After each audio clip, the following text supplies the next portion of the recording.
It's mikedipsonrecords. There is love, there is no race, there is no culture, it is natural. Let's talk about love. Ooh, hey, let's talk about building a stronger relationship. I love you. I love you. I love you. I love you. Let's talk about love. Ooh, hey, let's talk about building a stronger relationship. I love you. I love you. I love you.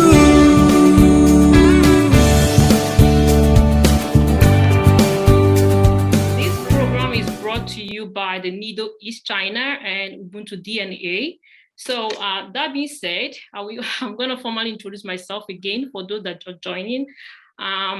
I'm fondly called Pepe, the Jiangsu coordinator of Nido East China, and I'm your moderator for today. Thank you so much for joining once again. That being said, I'm going to give 3 minutes to Nido East China to explain or give an overview of what we stand for. Good evening, everyone. It's great to be here, and I'd like to appreciate the leadership of Nido East for coming together with all our partners and our supporting bodies to organize such a beautiful webinar today. And I'm sure that from the tip that we've had, I'm sure that we'll have a very wonderful time tonight. And so I'm here on behalf of the Nido East leadership to introduce the organization. My name is Ola. I'm a member of the Executive Council of the Nido East China chapter. So I'm just going to give a brief overview, very brief overview about Nido East. Nido East China is a non-profit organization made up of Nigerian professionals in China. And it's not just about professionals, it extends to students also. We have, among the Nido East China members, we have students across bachelor, master's, PhDs, and postdoctoral workers, actually. And then we have established professionals who are plying their trade in China, who are into one business or another, or are gainfully employed in one local or international parastatal. We are doing Zoom. Also, Nido East China is actually an arm of the national body, which is called Nido China. Nido China covers the whole of China. Please a minute. Can the host please mute everybody? Thank you.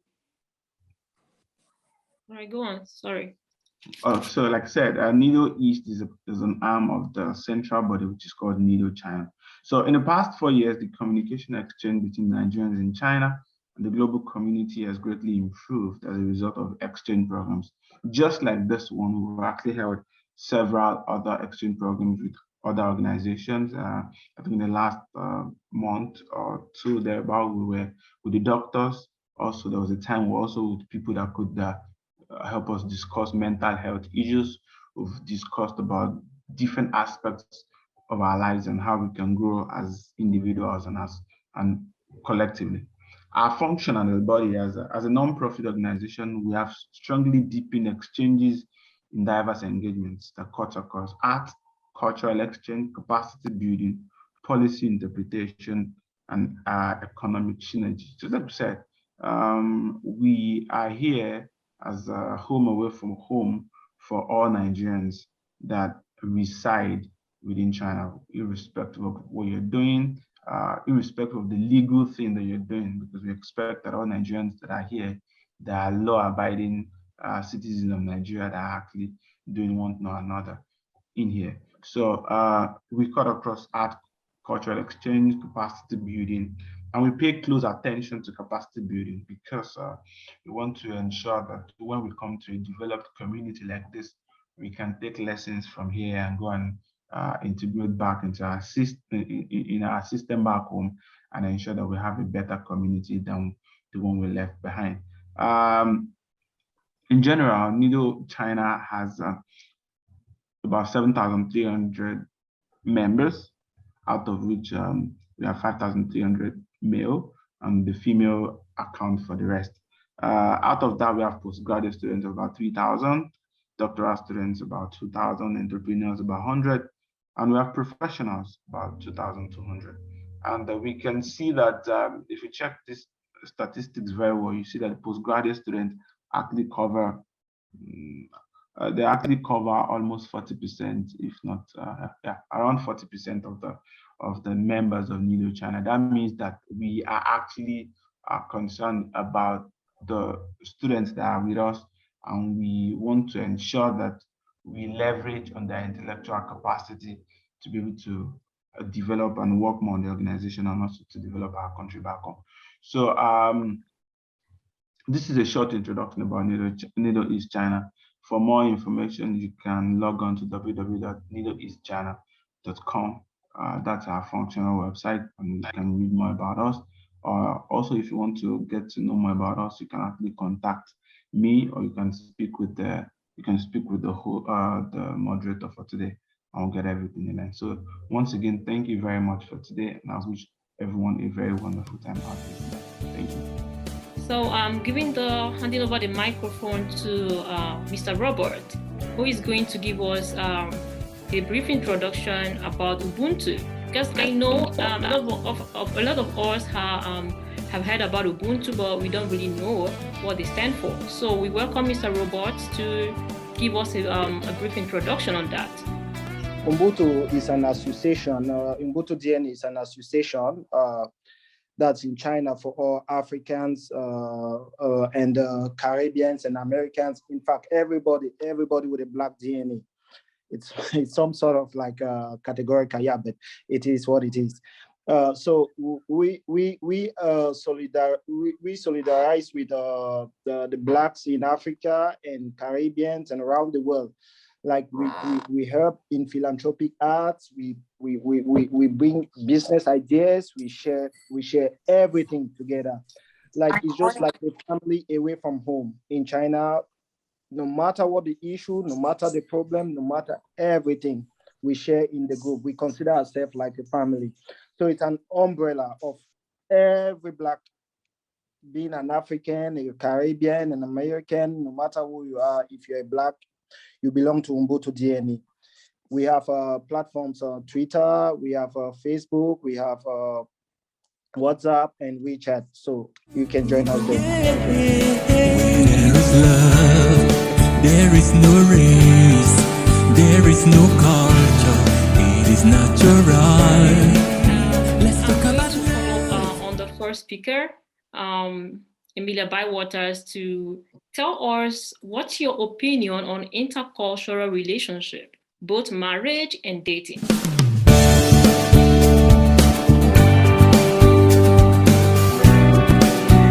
Good evening, everyone. Good morning from wherever you're joining us from. My name is Emilia Bywaters, Emilia Mpo Bywaters. I was born in the Democratic Republic of Congo, and at the age of 16, I moved to America back in 1977, before any of you on this were born. But I'm 61 years old. I'm a math and science teacher here at a Christian school in Beijing. I'm actually here from retirement. I retired from teaching back in Houston, Texas. So I had so much time in my hands, so I decided to come to Beijing. So here I am. Very honored to be here with you all today. Nido, I feel very privileged. And Ubuntu DNA, I got that right. It's Ubuntu DNA. I have to be sure of that because yesterday they told us it's DNA. So I feel that I'm a member of Ubuntu DNA with my Black DNA as well. And my best friend, my college best friend, is from Port Harcourt in River State in Nigeria. The lady I've been friends with for 40 years. So I feel like I am at home with the Nigerian organization as well. So how do I feel about intercultural relationships? Well, my adopted father, Mr. Bywaters, is American. He went to Congo and he married my sister, who is Congolese. So firsthand, I was embedded in this concept of intercultural relationship. Of course, my father, a village man, did not agree with it, was so scared, thinking Mr. Bywaters would turn all of us to animals. But to answer your question, I truly believe people are people, no matter where you're from. People are people. We all have that DNA. And Ubuntu, I'm sorry, not just the Black DNA, but we have that human DNA, Homo sapien DNA. So in this case, to answer your question, I truly believe in extracultural relationship because I experienced it firsthand. I wouldn't even be here today had it not been for Mr. Bywaters. I would still be in my little village of Congo back there. He's the one who took me to America. So did that answer your question, Miss Moderator? Sure. That was really exciting to hear and very soothing to the ear too. So can I call on Mr. Promise to tell me your own point of view on intercultural relationships? And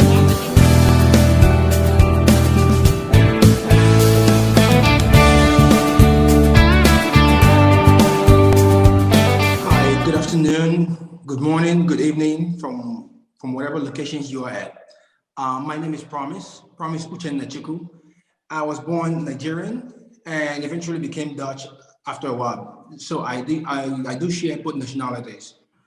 Well, I live in Netherlands at the moment and married with kids. And yeah, I'll just go straight to the point. So the reason why this topic is interesting is because I myself is married to a person that is not from my country of birth. So my opinion about intercultural relationship is this. Similar to what Ms. Bywater just said, relationships are basically actually the same everywhere in the world. However, coming from different backgrounds, you could see things that might be slightly different, but of course the benchmark for relationships are basically the same. Communication. That's what I would say. Communication. So I don't have much to say about it because it's just experiencing different ways of doing things. An example I could use to get into this is this: when you are born into a family, even though you have a brother or sister, you still have your differences. Now, let's extend it to being with someone who is not from the same culture, the same background. That could be challenging sometimes. So knowing how to fit in, knowing how to adjust to it is the challenge. And what makes it work is the same thing that makes family work. That is communication, understanding the person you're with. Speaking, and and with time you get to see things move in the right proportion. That's all I want to say for now on this. But as the topic goes, then I can speak more. Thank you. Yeah, thank you so much. Yeah, I expect you guys to speak more too, because for me here, I'm so excited. I'm so anxious to get a lot of information. Though I'm not into intercultural relationship, but I know I need to know a lot of things, exciting things, challenging stuff and all that. So I actually have a lot of questions for you guys. So you're going to spill it more and more. Ready. So I'm welcoming Mr. Ken from Cameroon. Please tell us your opinion on intercultural relationship.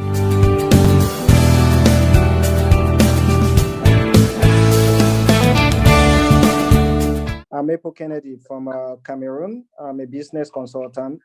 I'm based in Shandong province in Jinan, to be precise, China.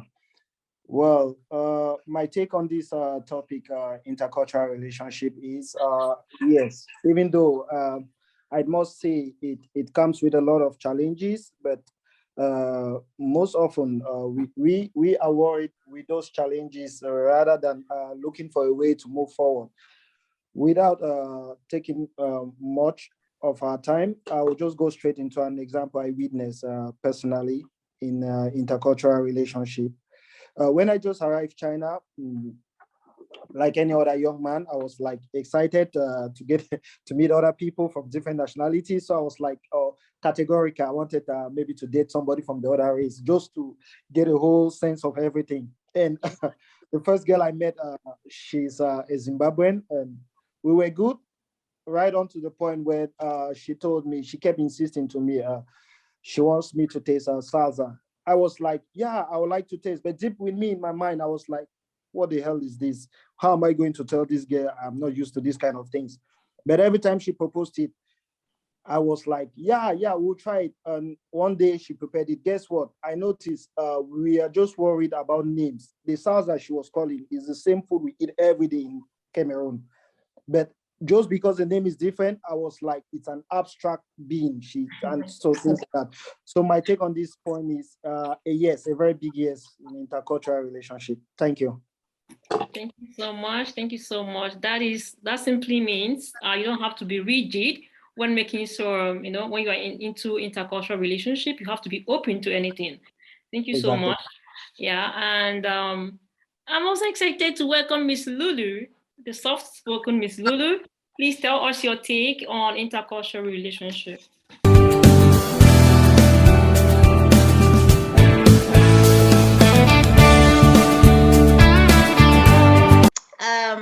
So I need to start with me first, of course. I'm from South Africa. I've been in China for 3 years. I am not going to tell you guys how old I am. If I do that, potential suitors might be discouraged or overmotivated. So I don't want to I'm going to say my age. I work as an English teacher. I recently started a podcast, and I'm learning how to do the whole thing, and so far so good, and hopefully I can make it into a good product that everyone can enjoy in future. Apart from that, I have been an entrepreneur for the longest. It's something which I enjoy, very challenging. I am learning the ropes every day. I sell everything that needs to be sold. I love selling. I have my own website where I sell clothing, and outside that, I pretty much source for people that want stuff from China. So that's what I do. With regards to the topic, very, very intriguing, very interesting.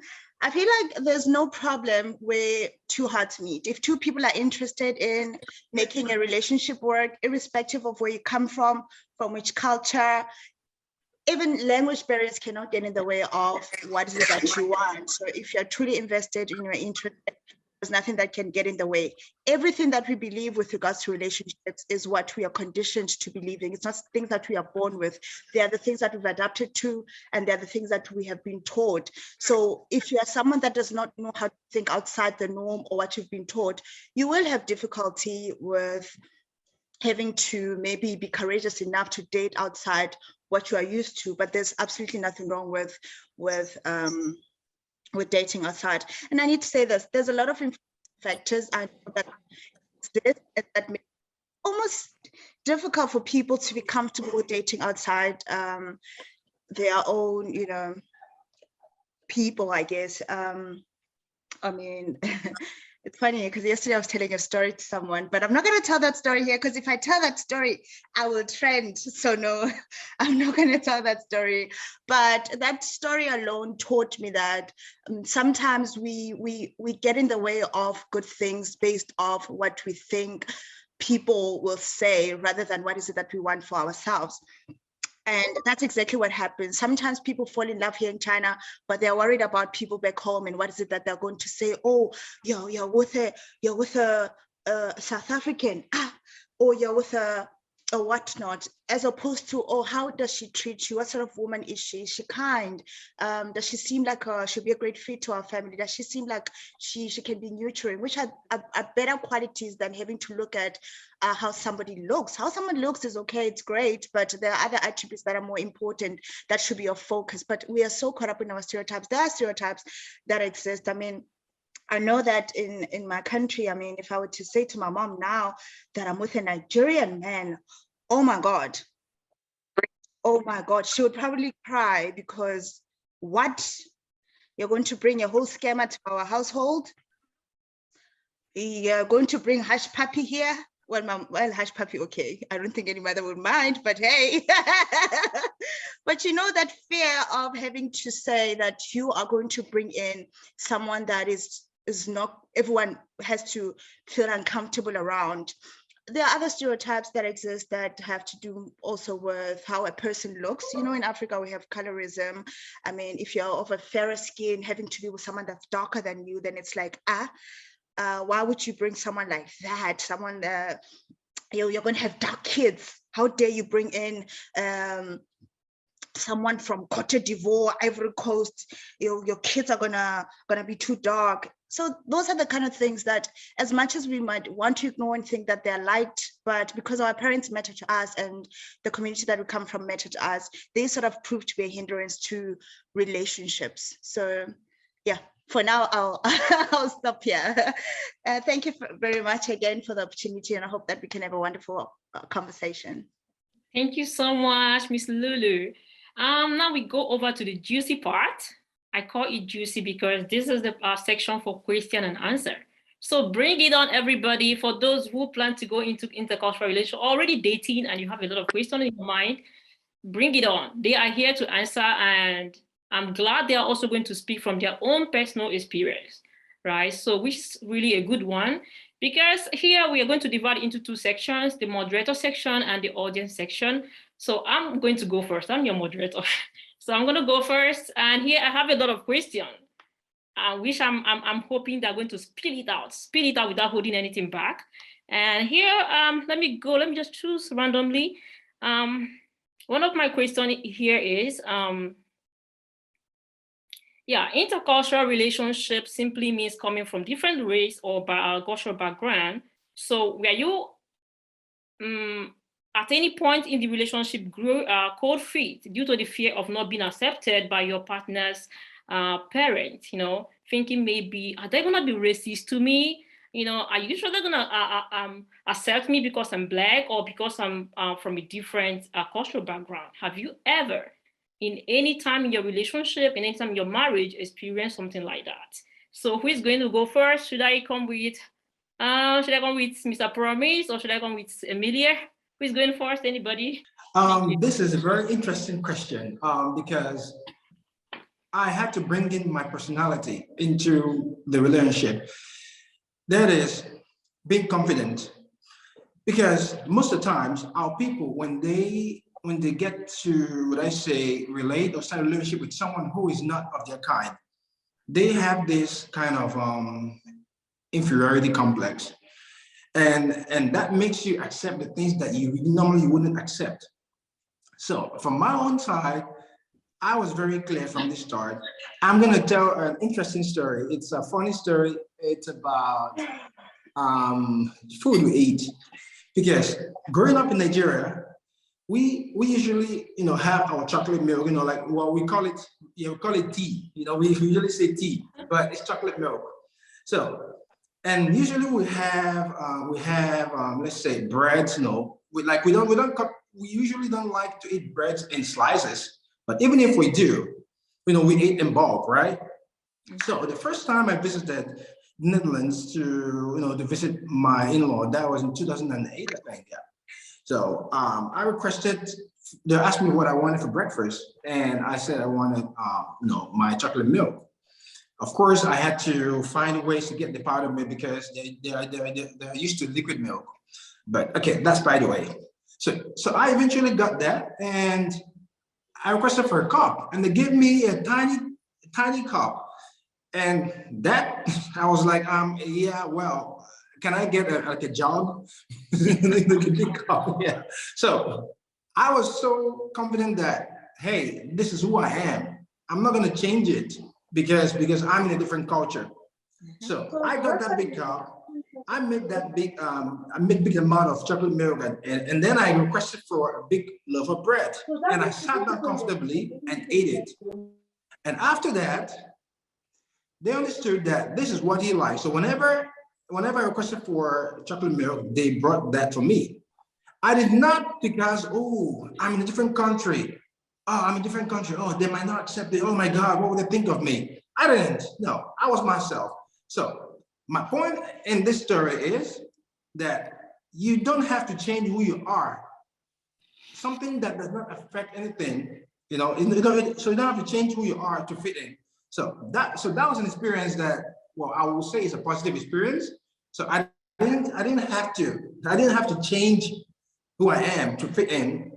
That was a question. That was the answer. So I kind of use the story to pass a message.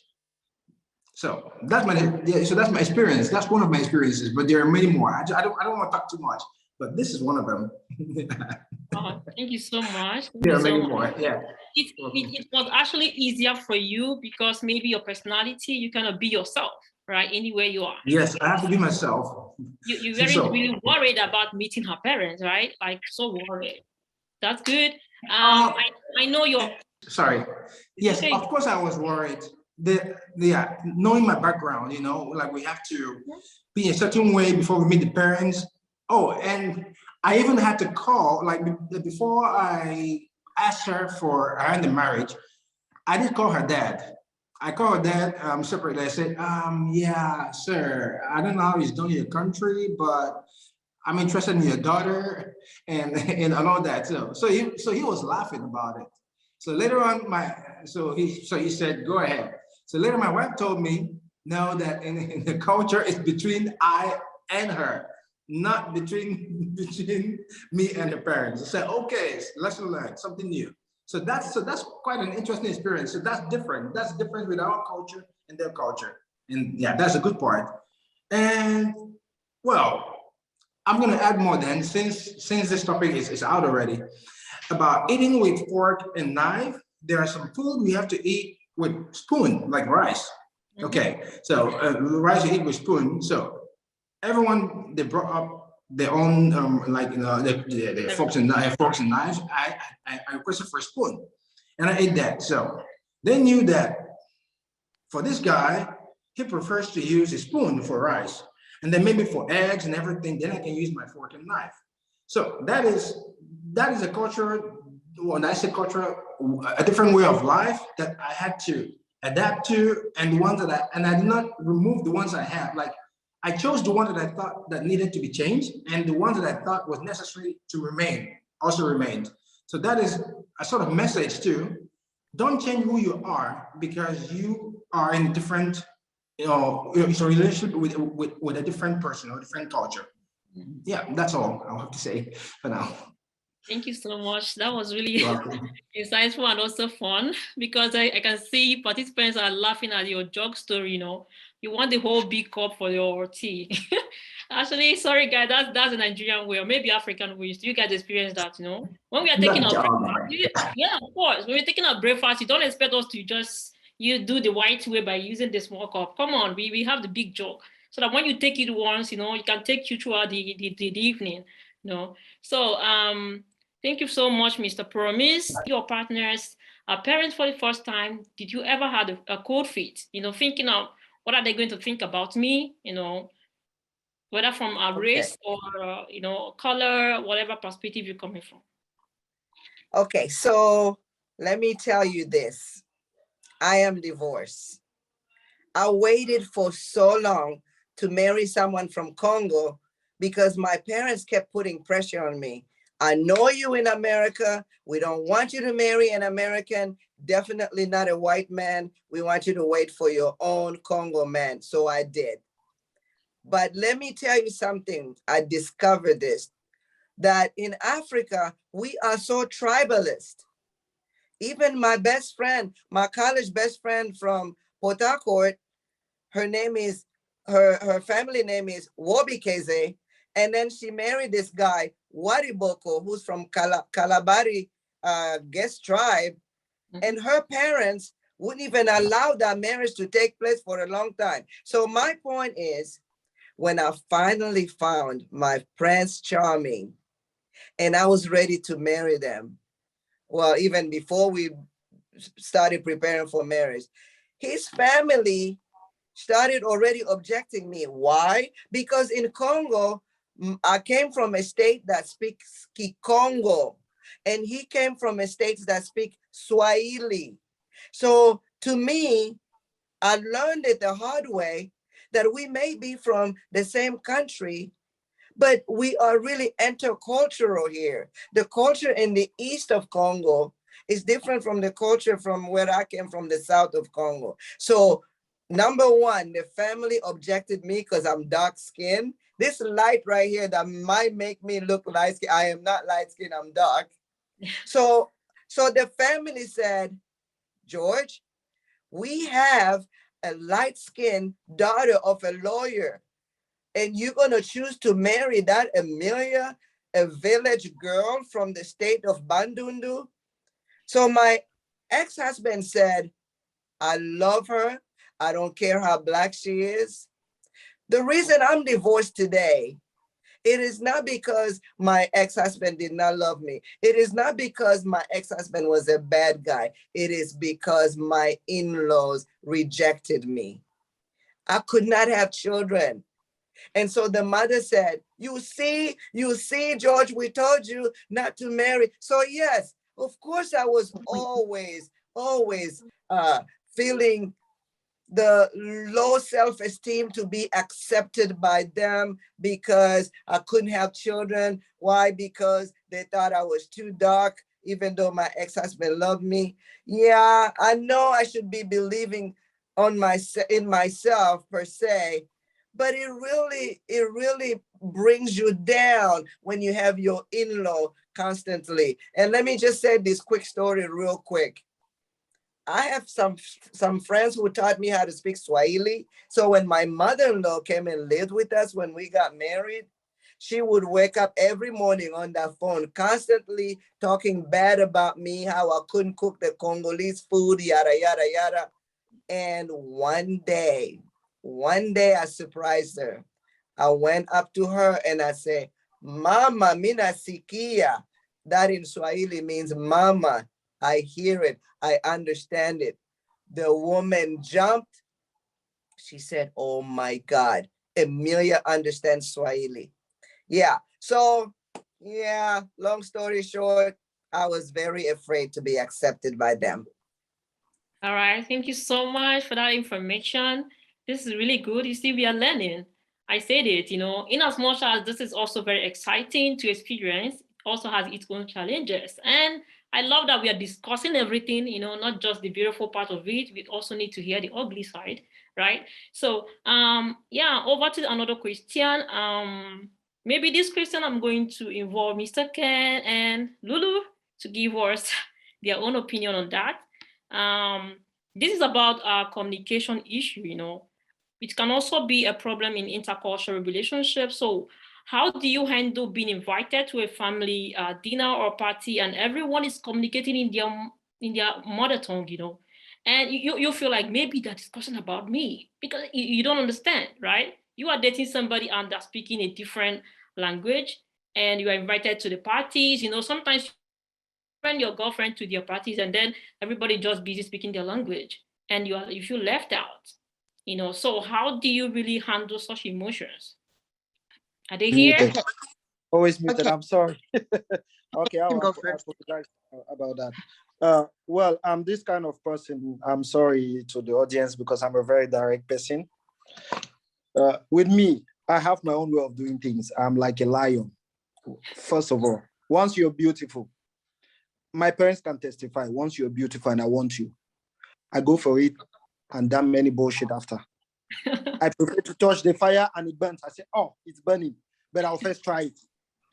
So for me, I've always been this kind of person. Like my youthful age has always been full of adventures. And I like trying new things, like maybe try to get to know this, try to get to know this country, you know what I mean? So I'm sorry to say this, that's I am. And I got a lot of experience on that. Well, I didn't even get to the point of meeting my girlfriend's family, but we had to speak on the phone, and it's just like same thing. And She's a Nigerian. She was a Nigerian, sorry, because I already done that chapter. I told you guys already, I have a lot of experience on that. Don't judge me for that. It's just me. No, we're not judging you. We're even excited that you're so adventurous. So you have to share with us all those experiences. Yeah, so I noticed one of the most interesting relationships I ever got in China was with a Nigerian, somebody from Igbo. Like as I told you guys, believe me, I'm this kind of person. When I'm going for my adventurous move, I go for it. I can take a class just to learn Igbo to impress these people, just because I want to get what I want. That is how I am, just to get this beautiful kind of something. Yeah, and so she was so beautiful.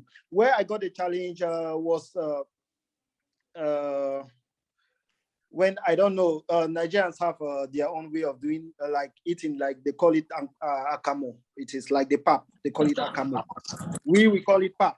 So there's this morning, she made akamo or pap, and I told her, please, I need a slice of lemon. I need to squeeze in my akamo. So she was like, why are you doing this? They don't squeeze lemon in akamo. I say, okay, they don't squeeze lemon in akamo, but they squeeze lemon in pap. So she says, but pap is akamo. I said, no, to us, we don't call it akamo. We call it pap, and we squeeze lemon. She was so disturbed, and she had to tell her mom that, can you imagine the people from Cameroon, they eat akamo with lemon. And me also, I was explaining to my friends, can you imagine the Nigerians don't eat pap with lemon? So it's just to tell you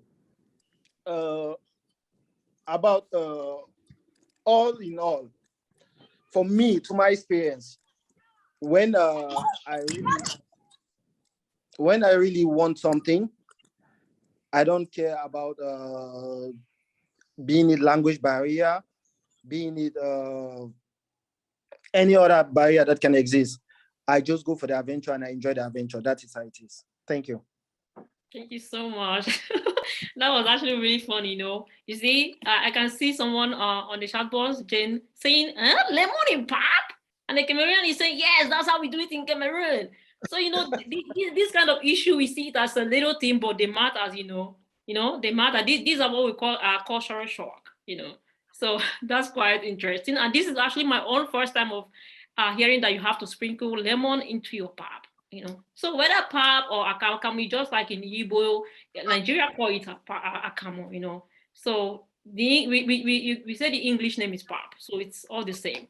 So that simply means you have to give room and accept another person's way of life, another person's culture, right? You must not impose your own belief, your own way of life on one person, because it's going to be inconvenience, right? So Lulu, do you have anything to say on this? You can share with us your own cultural shock that you experienced, from maybe whether you experienced directly or indirectly, you learn from your friends, or your own personal experience. We are glad to hear from you. Oh, okay. My own. Wow. Okay. When I came to China, I wasn't really familiar with just certain, I guess it's because, like I said earlier on, you sort of grow up in that space where you're shielded from other people because of all the crazy stereotypes and everything. And you also develop that lack of interest in sort of learning about them and everything. But of course, in China, you don't have a choice. You even end up dating now. You'll get to know people. At first, the food for me, like, you know how Ghanaians like to decorate their food with eggs? Like they have to put eggs in everything. And that for me was a bit of a surprise that, okay, must you put eggs in everything? And then just the food also, I was so wrong about how the food would probably taste, because in my head, I always assumed that the food was not good, or it did not look good, did not look appetizing. And then when I finally got to try out the food, I was amazed at the taste. And I ended up at some point in time even buying some of the things myself for me to try, because I enjoyed. There's this thing that's like pap, I think it's banku. That's one of the best things I've ever tasted. So I tried that also. So I guess you have to be that person that is, in as much as you're experiencing your culture shock, don't be so expressive about it enough for you to make the other person feel less off, but rather be willing to learn, internalize the whatever resistance you have, but be open enough, because now if you let the other person know, maybe they might not even be willing to teach about their culture, or even, you know, show you things about them and everything. So let me not read the comments. These comments are there. But you know what I mean? It's just one of those things whereby, as a person, I think that the other people not wanting to introduce their cultures to other people, or even be open enough, is people are so critical of things that they've not even experienced, be it food, be it clothing, be it style, whatever. There's just that resistance. But if you're willing, and whatever misconceptions you have, you're able to sort of put aside, then you definitely see that there's so much more. I don't know why, but for me, I don't want to lie, to this day, I'm mad at COVID, because Ghana, I have to go see Ghana. I'm gonna see Ghana, and then afterwards, maybe I'll go to Lagos. But there's been such a great impression that I feel like there was a disservice in my conditioning and my environment growing up that really took away from some of the things that I could have probably learned years before, but unfortunately I didn't. But fortunately for China and the experience of having to meet people from everywhere, that you get to meet people and put away whatever wrongs or, you know, beliefs that you've had, and sort of learn and be happy. I'm happy with, you know, the fact that now my taste, I've got I mean, I've tasted food that I never thought I could ever taste. That for me is a beautiful experience. It's something which I can take with me. So yeah, I'm still left with jollof. I haven't had jollof, so I would love to have jollof.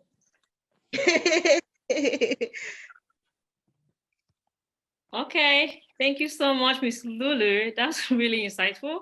Yeah, you are right. I also asked this question, like, why do we have so many eggs in Ghanaian food, right? Everything is egg. Everything must contain egg, right? But this is who they are. This is how they do it, right? So when you get ready, when you're about to fall in love with a Ghanaian, just know you're also going to fall in love with the eggs, you know? Don't you're also going to fall in love with the eggs, not just the Ghanaian, right? So thank you so much. And being a Nigerian, you're welcome to test the jollof, and you're welcome to Lagos. Anytime you want to visit, you can holler any of us. Thank you so much. And this question I want to ask is about if you ever had cultural miscommunication or argument or funny misunderstanding, you know. For example, Mr. Promise, I'm going to ask you this, because I believe you have 2 beautiful daughters. And have you ever, in any time, you and your wife got worried about which language are we going to teach our kid? You know, or your wife ever got a bit nervous about you teaching your kids your own mother tongue? You know, like, how are we going to do this? Am I going to do it in your own way, or are you going to do it in my own way? Have you ever had this kind of misunderstanding? Or sometimes there are some things that people do in their own culture that to your own culture, you feel like it's a bit kind of taboo, right? We don't do this. Just like in China, right? White flour is not into us, but you don't take white flour to visit somebody in the hospital. It's more like you're wishing the person dead. So these are some of the things you also experience in intercultural relationship. So have you ever in any way experienced this kind of thing? Yes. Before I proceed, yes, I'm blessed with a daughter and a son, not 2 daughters. I just want to clarify that. Yeah. But yes, we have run into cases regarding language, but we already discussed that even before having kids, because I am a typical African. Let me put it this way. Like I prefer to discuss things beforehand. So 2 things. One thing was about circumcision. I discussed that if we have a male child, that according to my culture, the child has to be circumcised. And this is not common here in Europe. So, but I already knew. So I discussed that like way before we started having kids. I said, I would like to discuss this now so that if we cannot agree on this, then it's better we part ways, if that would be a reason, because it's very important for me. And she is no problem. So the first kid was born a daughter. So there was no need for that. When the time came, so when my son was born, my son was eventually born here at the Netherlands. So I reminded her, I said, remember what we talked about some years ago? She said, remembered. And of course, the dad had something to say about it. Yeah, he said, oh, is it necessary to do this? Oh, isn't it cutting through what is already naturally there? I said, no, it's in the culture, and well, typical Igbo man, that this is how our culture is. And I discussed with his daughter before. So I said, sir, I would appreciate if we can let us handle this. So 2 weeks later, I went ahead and then my baby was circumcised. So that was solved. So my baby was circumcised. So basically it's about communication. And about the language part, also was discussed earlier that, I mean, it's logical that, I mean, there's a reason why a language, like some languages are called mother tongue. It's the language of the mom, the language of the woman. So basically, Dutch language was already going to be there because the language of mommy. And then I had to analyze, okay, if we live at the Netherlands, then it's logical that they have to speak Dutch. Okay, so what I did was I picked up English because in Nigeria we have so the official language is English. Okay, so I thought, okay, I chose to teach them English because English is the world language, general language. So she speaks Dutch to them. I spoke only English to them, and it helped them to sort of get to a certain level of English. The English is not perfect, but that's how I solved that. And then gradually, now that they understand some basics, I now started teaching them some Igbo. So they know some basics in Igbo, like, the name, like, okay, like to greet, good night, kachifo, this kind of stuff. Like, so that was about communication. It was discussed. It was discussed from the beginning. So so that's how we actually solved that part. Yeah, I don't know if I answered your question. Yeah, very well. And you actually touched a sensitive part, which we all forgot. Like someone in the comments said about circumcision. It's really a very big issue for couples most times. Some people, yes. I'm glad that you were able to sort it out. Perfect. I'm so happy for you. Thank you. Okay. From Lulu, Ken, Emilia, do you have anything to say or support what he said or be against what he said? Okay, my thing is, I feel like with us Africans, we have more religious differences than we do cultural differences. That's just what I've seen. A lot of the times we have a lot in common. So if I were to marry someone and say, I'm not gonna say Ghana. If I say Ghana one more time, what? So I'll say maybe Nigeria, or maybe if I were to marry someone from Guinea, I will have religious differences, okay, as opposed to having cultural differences, because they are, when you talk to people from other parts of Africa, you realize that no, we actually are so similar in so many ways, not just with our food, but with just the way we do things, just with our practices and whatever beliefs that we have more similarities in that. But I think for him, it's different. When you're marrying a white person or an Asian, you have to compromise. I think the compromise is much greater because with them, they're very individualistic. It's not so often that the family gets involved. If they do get involved, they also understand that you guys have to do your own thing. But with us, when you marry in Africa, you don't just marry the person, you marry their family. That's just the way that it is. When you marry a person, you marry into their family, and there's never going to be a time when the family is going to back down to say, oh, you do your own thing. It just does not work. It just does not work. That is why even here in China, if you meet someone and the intention is to marry them, there has to be great communication with your family back home. They have to know that this person exists and what is it that person means to you and what plans you have. They have to have that knowledge about that person, because remember, I mean, in Africa, when you marry, it's important to know the lineage. You need to know if you're marrying into someone's family, whether they have some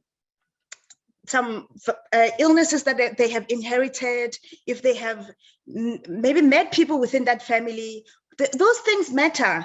Those things matter. Who is this person? The definition of that person is not just with them, it's with their family as well. So it's very, very important to know which family you're marrying into. So I think the rules sort of differ when you're marrying into a white person. I cannot speak on that because, I mean, I don't want to say, but I mean, look, for me personally, I do agree that, okay, people can marry white people and whatnot, but I feel like we need to foster Black love, not because it's a culture, it's a phenomenon, it's an exciting thing, but I feel like we need to encourage Black love, and that Black love has to cross cultures. It has to cross all these boundaries that were set by the people that oppressed us. There has to be a time in Africa where I can sit with a Nigerian and not see a scammer. There has to be a time when I can sit with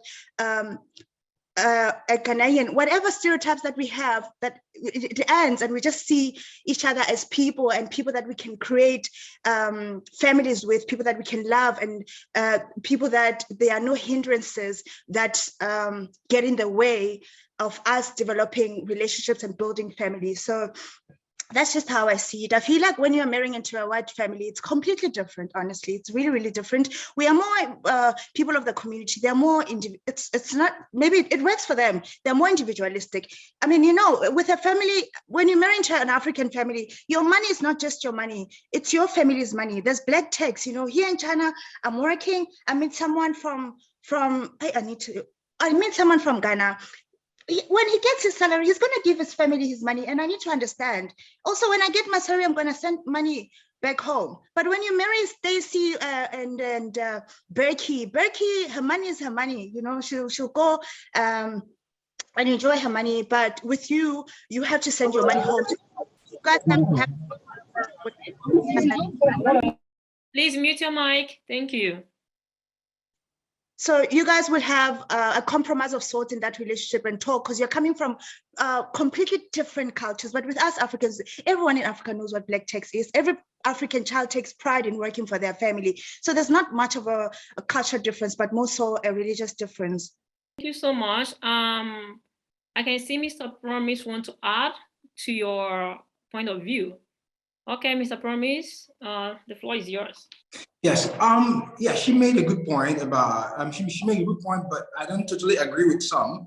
That is about being okay. And an example she gave was about an African law. For example, you understand there are some certain cultures that are like benchmark, you know, like they're actually the same, you know. But what I learned over the years is sharing, teaching your culture, you know. I'm going to give one example. Well, I have so many examples. So the first time that I had to meet my parents-in-law, okay, they came to visit us, and in the typical European or rather Caucasian style of doing things. And yes, Lulu is right about being individualistic. That's correct. But over time, it changed. Now, what changed? When they first came, they wanted to book for a hotel, a place they would stay on their own, you know, because that's how it is. You know, everyone wants to be on their own and everything. And I asked my wife, they're trying to book for a hotel? Why we have 2 extra rooms? I mean, like back then we were still in China. So we had this, you know, in China have these 2 apartments and then sitting room. I said, why can't they stay in one of the rooms? Or even if it's just one, why can't we? Because that's what my mom embedded in us. Visitors can take up your space. That's no problem. So why not? Why can't they even come by? I mean, if we live in the room, I'll be okay with sleeping on sitting room to make sure that they are comfortable in our room. But well, the good thing is that we had 2 rooms. So I convinced them to cancel the hotel booking to stay with us. Now, they eventually did that and they loved it. You know, that thing we were afraid of, that thing Miss Lulu was kind of afraid of, you know, being that kind of like not being individualistic, it was broken. That bridge was broken. Do you know what happened? A few years later, when we moved back to the Netherlands, so we had to first renovate some, you know, like first we live in an apartment first. They invited us over to their place. We stayed in their place for more than 3 weeks to a month, which is what they usually wouldn't do.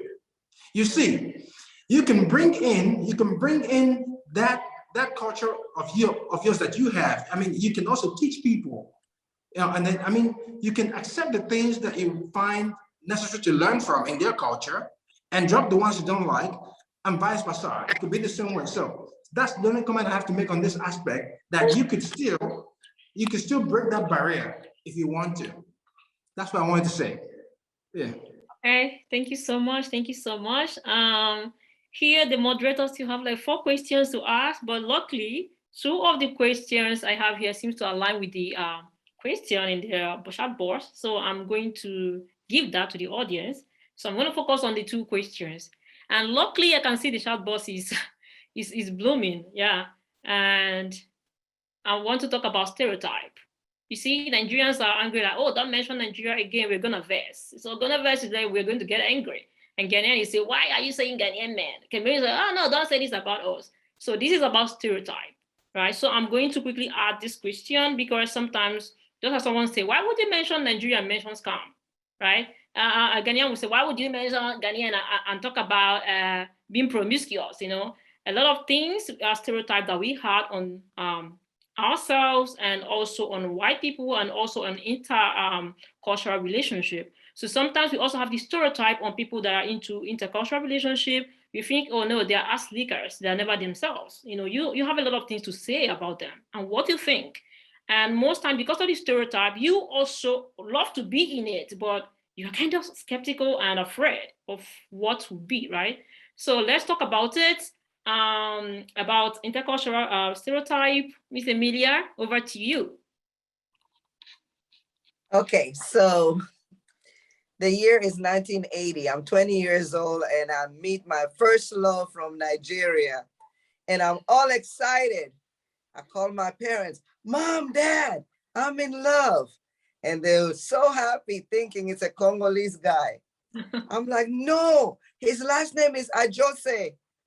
And my parents are like, Ajose, what name is that? That's not Congolese. And I said, no, he's from Nigeria. My parents are like, no. Those people are crooks. You cannot marry a crook. And I'm like, what? I love him. So in Houston, Texas, we have a lot of stereotypes, against.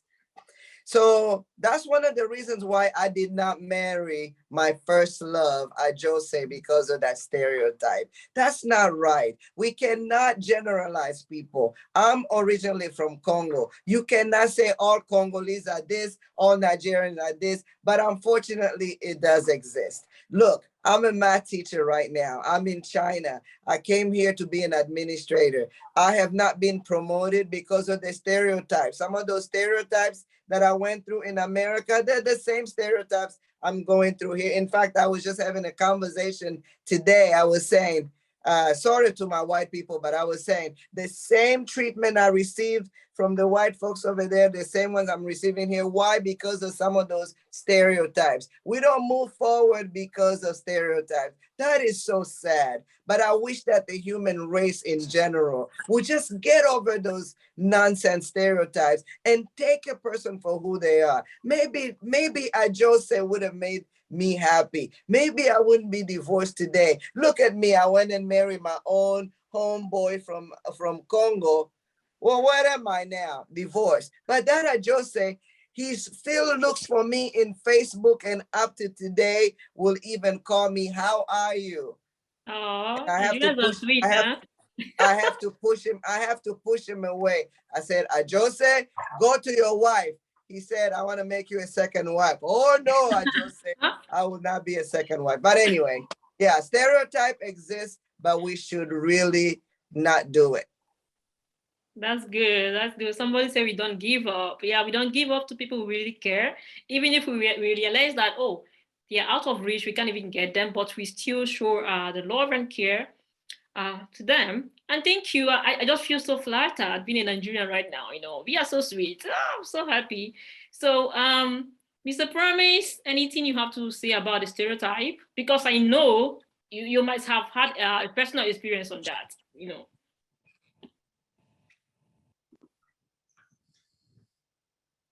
Oh, sorry, me? Yeah. Oh, I wasn't ready. Could you give me a second? Could you give me a second because I was just busy reading the comments and I got carried away. You have all the time to think. Just think about on your own personal experience or what you've seen other people pass through. Stereotypes, you know. Okay. Well, yeah. Well, the first time I met my wife, one of the first things that got me attracted to her was she didn't have that stereotypical thinking of me as a Nigerian, because usually most people, whenever they hear Nigeria, the first thing they think of is, oh, I mean, they give this oh feel, like, what are you owing about? Is it that this guy is a scammer, or is this guy is gonna do something? This kind of thinking. But yes, I experienced it. So apart from my wife, in this country that I am, yeah, I did experience it like a couple of times. It took time to break that barrier, but I don't want to get into the whole details about it. But yeah, I did experience it, and how I overcame that, or how I am still overcoming that, is about being myself. And I mean, it's sad to say, but you have to prove yourself. Because as long as it's not your country, you always have to prove yourself. Prove that you are not that thing people always think that our people are. Like they assume that every Nigerian or every African per se is into this and that kind of deal, or into that wrong deal. But then, oh, no, he's not. The whole point is, you have to be, you have to keep proving yourself. It's sad to say that, but you have to keep doing that. But at some point, as long as your hands are clean, you don't have to worry about that. And another way or another reason why people kind of like feel that things are against them is them being not so confident, like low self-esteem. That's what I can say. It's just like, if you have a low self-esteem, then you have to listen to every other noise in the background. Oh yeah, wow, would they think of this of me? Would they think I'm this? Would they think I'm that? The moment you let go of that, then you're fine. So I had to, at some stage, I kept on trying to prove myself, but after that, after some stages, I told myself, why do I have to keep proving myself? If it's either you accept me or not, and that gave me peace of mind. And that has been my code of conduct so far. So that's all I have to say. I don't want to get into the whole details or the whole kind of stereotypical experiences that I had. Yeah. I get it. Thank you so much. Thank you. You're welcome. This is from his own point of view, he also gave us a tip on how to make a relationship stronger, regardless of the stereotype, So what is my other question? Okay, I don't have to. Mr. Ken, I know you have, experience. You already said it, You Chinese, you say you have Zhuangye, have experience with from different cultures, right, and different countries. So please, I know you've experienced this stereotype. I remember I told you yesterday, even me as a Nigerian, I would say, when you say Cameroonian men to love women, that kind of thing. This is also a stereotype of you, right? So you can talk about that. Okay, first, I would like to bring this up. If we as Africans, we can start looking at things like we look a lot about differences. That is our main problem. When you're getting into an intercultural relationship, we should look mostly about similarities. That will go a long way to help us. We concentrate on negative energy and with the stereotype kind of ideas of like looking at people in the negative direction, the stigmatization, which is a very bad start of any relationship, a very, very bad start. For example, before I came to China, we all know I heard many bad things about the Nigerian this, Nigerian that. But to be honest, one of the best relationships I ever had was with a Nigerian. And that made me to understand the Nigerian people so much. If I can tell you if there's another nationality I can go for, it would be Nigerian. Because for me, as people see them as scammers and whatever, I see them as they are these people who first, they are proud about their culture. They are very, very, very positive about themselves. They have this solidarity thing among them. And so, I mean, it's a country that with no regrets, I wouldn't even regret maybe being a Nigerian or dating a Nigerian or whatever. So we as people, we should stop looking more of our differences and start concentrating on similarities. Mm-hmm. Because as I said, all these African countries, if you notice from east to west to north, everybody, we have the same culture. It's just the change of names that is bringing us all this confusion, all these problems, and like, no, he's from different, no, they are scammers. Nigerian people, we know they are more pushful, they are more active, they are more like that. And Ugandans, maybe they're a little bit slow, they like to take it slowly. It's a difference. Yeah, so it's just a matter of choice, but I think we should concentrate more on the similarities than differences. Thank you very much. Thank you so much. Thank you so much. That was really insightful. Thank you so much. So that being said, I'm still proud again to be a Nigerian right away. I'm going to give a gunshot to Nigeria. Boy, we won again, you know. I'm really happy.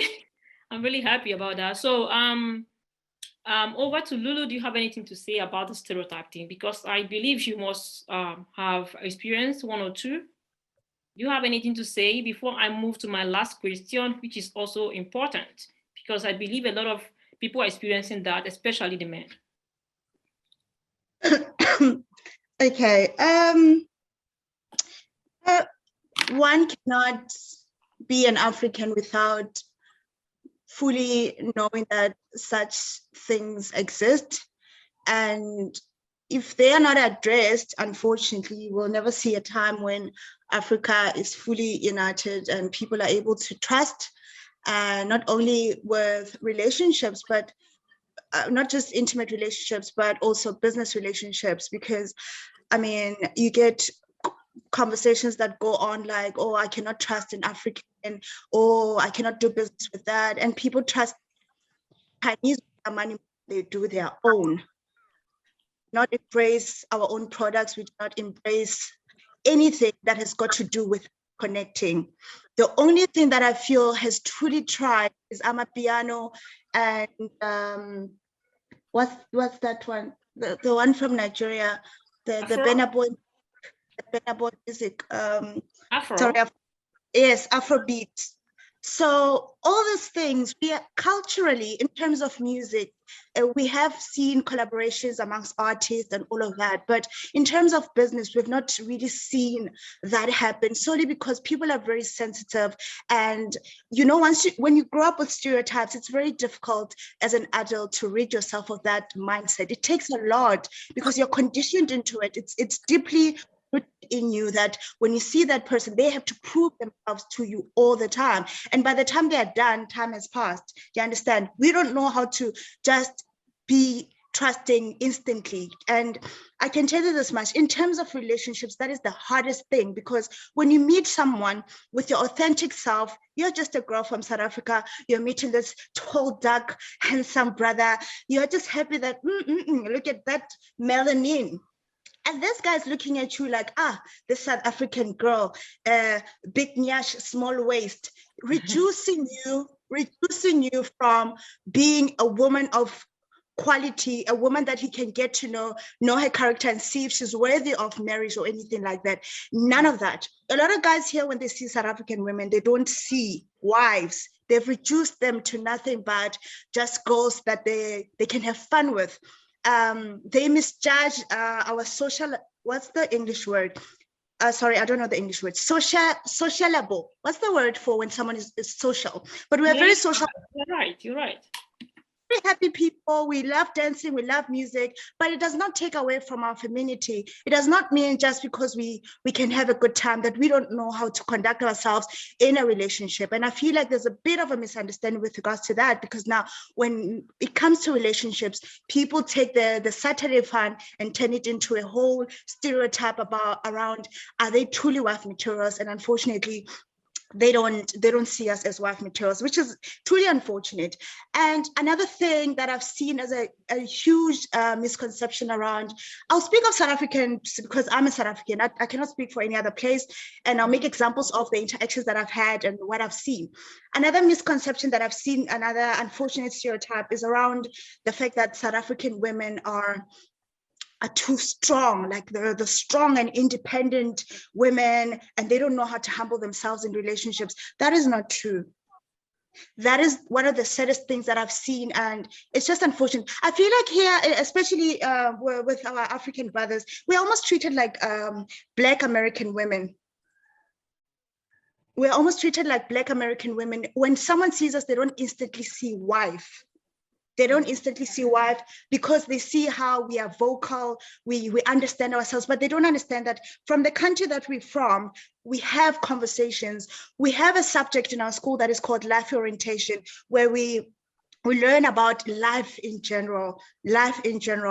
And when we are taught such things, we have conversations around sexual health. We know what rape is. We know what abuse is. We know all these things because also of the unfortunate incidents that happen in my country. So we know these things and we can identify them. And when we see someone come with a behavior that is threatening or that is showing signs of that, we don't know, we are not taught to accept things that we're not supposed to accept. And we are able to speak up.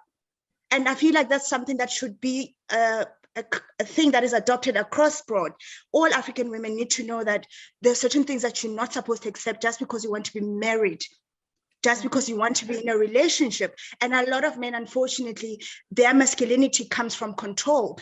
And that's not how a relationship works. A relationship works through cooperation. You're partners. You're not equal, you're partners. You complement each other. A woman brings in her softness and a man brings in his protection. So a lot of times people miss out on discovering all these things, this dynamic or exploring this dynamic with South African women because of the stereotype that they have that, oh, they are loud, they like a good time. No. If you go to South Africa, you'll see everyone is just happy. We're very jolly people. We're very happy people, but we're not necessarily overly sexual and whatnot. You know what is unfortunate here? Especially, I'll speak of China because I mean, this is where I was so shocked to see all these things. You will see a Nigerian girl doing the same thing, being promiscuous, wanting money from a man, drinking, and all those things. But that woman will not get as much, they won't be as condemned as a South African woman. If a South African does that, it's not just that particular girl, it's every South African girl. Every South African girl likes to do this. They love money, they love this, they love that. Who doesn't love money? If we didn't love money, we wouldn't be here. Why must we suffer? But now, it's that misconception, which is very unfortunate, because when you take away all these beliefs around women and how South African women are feminists and they're so robust and they're that and rebellious, then you will get to know that we are truly human, we are neutral, we are kind, and we are loving. And whatever else unfortunate experience that you would have with a Chinese woman, with a white woman, with a Nigerian woman, it's just something that you would have experienced from an individual. It's not for everyone. Just as I wouldn't accept in my country if I have a relationship with a Nigerian man and I take him home with the experience that I've had now and the knowledge that I have, if I take him home and I have people calling him a scammer, I wouldn't accept it. I would defend him with my life. I would defend him with life, because now I have an understanding that people are not whom they are made out to be, but people are who they make themselves out to be. Their character. People are their character. And I've had, this week I was so fortunate because I had a conversation with a wonderful, wonderful Nigerian man, and he made me see that we have so much in common. We have so much in common that I didn't even realize that how weddings are done and just the cultural things that we have in common. And I was just amazed at that, because never I had such a conversation with a Nigerian before, and I got to know the history of Nigeria and why Nigeria has such a large difference in terms of classism and the state of the economy there. Because in South Africa, you have Nigerians saying, oh, South African men are so lazy. Yeah, you want us, huh? You want our money because your men are so lazy. Sir, no man is lazy. No man is lazy. It's just that South African men are not running away from South Africa and going to settle in other countries, and they're not claiming where they come from or acting like where they come from is perfect. They own it, and they try and fight for whatever unfortunate incidents that we've had that have affected us economically. Yes, if you go to South Africa, you see white people own everything. But how long have we had our country back to us? It will take years. You can't take years of white people owning everything and just wanting everything back within 20 years. It's gonna take time. But I see that there's a lot of judgment from our fellow Africans that they fail to understand, and they condemn us that, oh, please, South Africans don't own anything. Black people in South Africa don't own anything. But you also don't own. That's true. That's true. Then Lulu, try to round up. Thank you. Okay, I have finished. Well, almost. Thank you. Should I give you some? This is amazing, and I actually am gonna believe. Say I concur with you when you say South African women are sexualized. You know the truth. As you said, when they look at them, they don't see a wife material. They see someone to have fun with. So these are the kind of stereotype that stop us from making the right decisions. So that being said, simply means stereotype is not good for you, especially when you want to go into intercultural relationship. Okay, you love somebody for whom they are and not enter the relationship with some stereotypic mind, So I can see hands are up. Okay, I still have, the moderator still have one more question, and I'm going to be quick about it. I actually see your hands up, and I'm paying attention to that. Remember, I just said we had two sections. One is for me, and one is for yours. So the last question, I don't know. Emilia, you wanted to say something quickly, or I should just go on? Yeah, I just something that bothered me, that Miss Lulu said something like South African women are stereotyped to be like Black American women. And so, I lived in America for 40 years, and most of our Black men there are in prison. So the Black woman is the strongest person there, who basically takes care of all the children while the Black American man is in prison. So I was wondering, what is that stereotype? Maybe I'm not aware of it, because we look at our Black women as strong in America. Okay. What Lulu, what is the stereotype about Black American women, if you might? I know I'm not the moderator, but I just wanted to know. It was burning. Yeah. Okay. And that, I mean it in the context of being rebellious, talking too much, not knowing how to work with a man in a relationship, being strong and independent, and not needing a man, which are things that are not true. Because every woman desires a man, every woman desires partnership with a man. And I feel like a lot of times men do not hold themselves accountable in terms of what is it that I can do, but instead they shift the blame to women. And that is just unfortunate, because yes, when a woman resorts to being strong and independent, it's not because of her being rebellious, it's because of the lack of a man. And when a man comes into the picture, you'll see a woman soften because she feels protected, she feels loved, she feels safe. And I have heard conversations around that South African women are like American women. I can agree with this part. A lot of South African entertainment industry is very Americanized. If you watch South African television, it is very Americanized. So there's that level of conditioning that you see certain American, what's the word? Ideology sort of not necessarily poisoning, but stemming in the minds of, from a very young age, you see a young person, the American lingo, the American behavior. That's what happens when you watch TV, right? And also you see that American women are very vocal. South African women were very active in fighting for what South Africa is today, where Black people are able to participate in politics, they're able to participate in business, in emancipating South Africa. So when I say that South African women are treated like Black American women, it's solely because you pay the price for being strong and independent in the absence of a man. And that is unfortunate, because when you are strong and independent, it's solely because you just need protection. Yeah, that's true. That's true. Thank you so I much. got it. I got it. She answered your question, Emilia, right? Yeah, I got it. Okay. Independence, yeah. All right, thank you so much. And I saw a question by someone asking if she's a feminist. It doesn't matter. There's nothing wrong with feminism, okay? Feminism is a good idea, but African definition is always crazy. Okay, so let's not ask a question or something we do not understand, So far from that, I'm gonna jump that question. It's not right to ask that. Okay, the last question I'm going to go into, I think this is important, Lego matters, right? I think the first person I would want to answer this question, Emilia, and then Mr. Promise follows. So we've had cases of couples, especially those involved in intermarriages, divorced. And one of the partners would have no choice than to return to his or her country of origin unprepared. And in a case where one of the partners is a citizen of the country, and the divorce happened, and the other isn't yet a citizen. So do you think it's dangerous marrying for the purpose of citizenship? Because there are many reasons you might want to choose to be with someone, and those reasons are valid, coming from whatever perspective you're seeing it, right? So what can you say about this? Okay.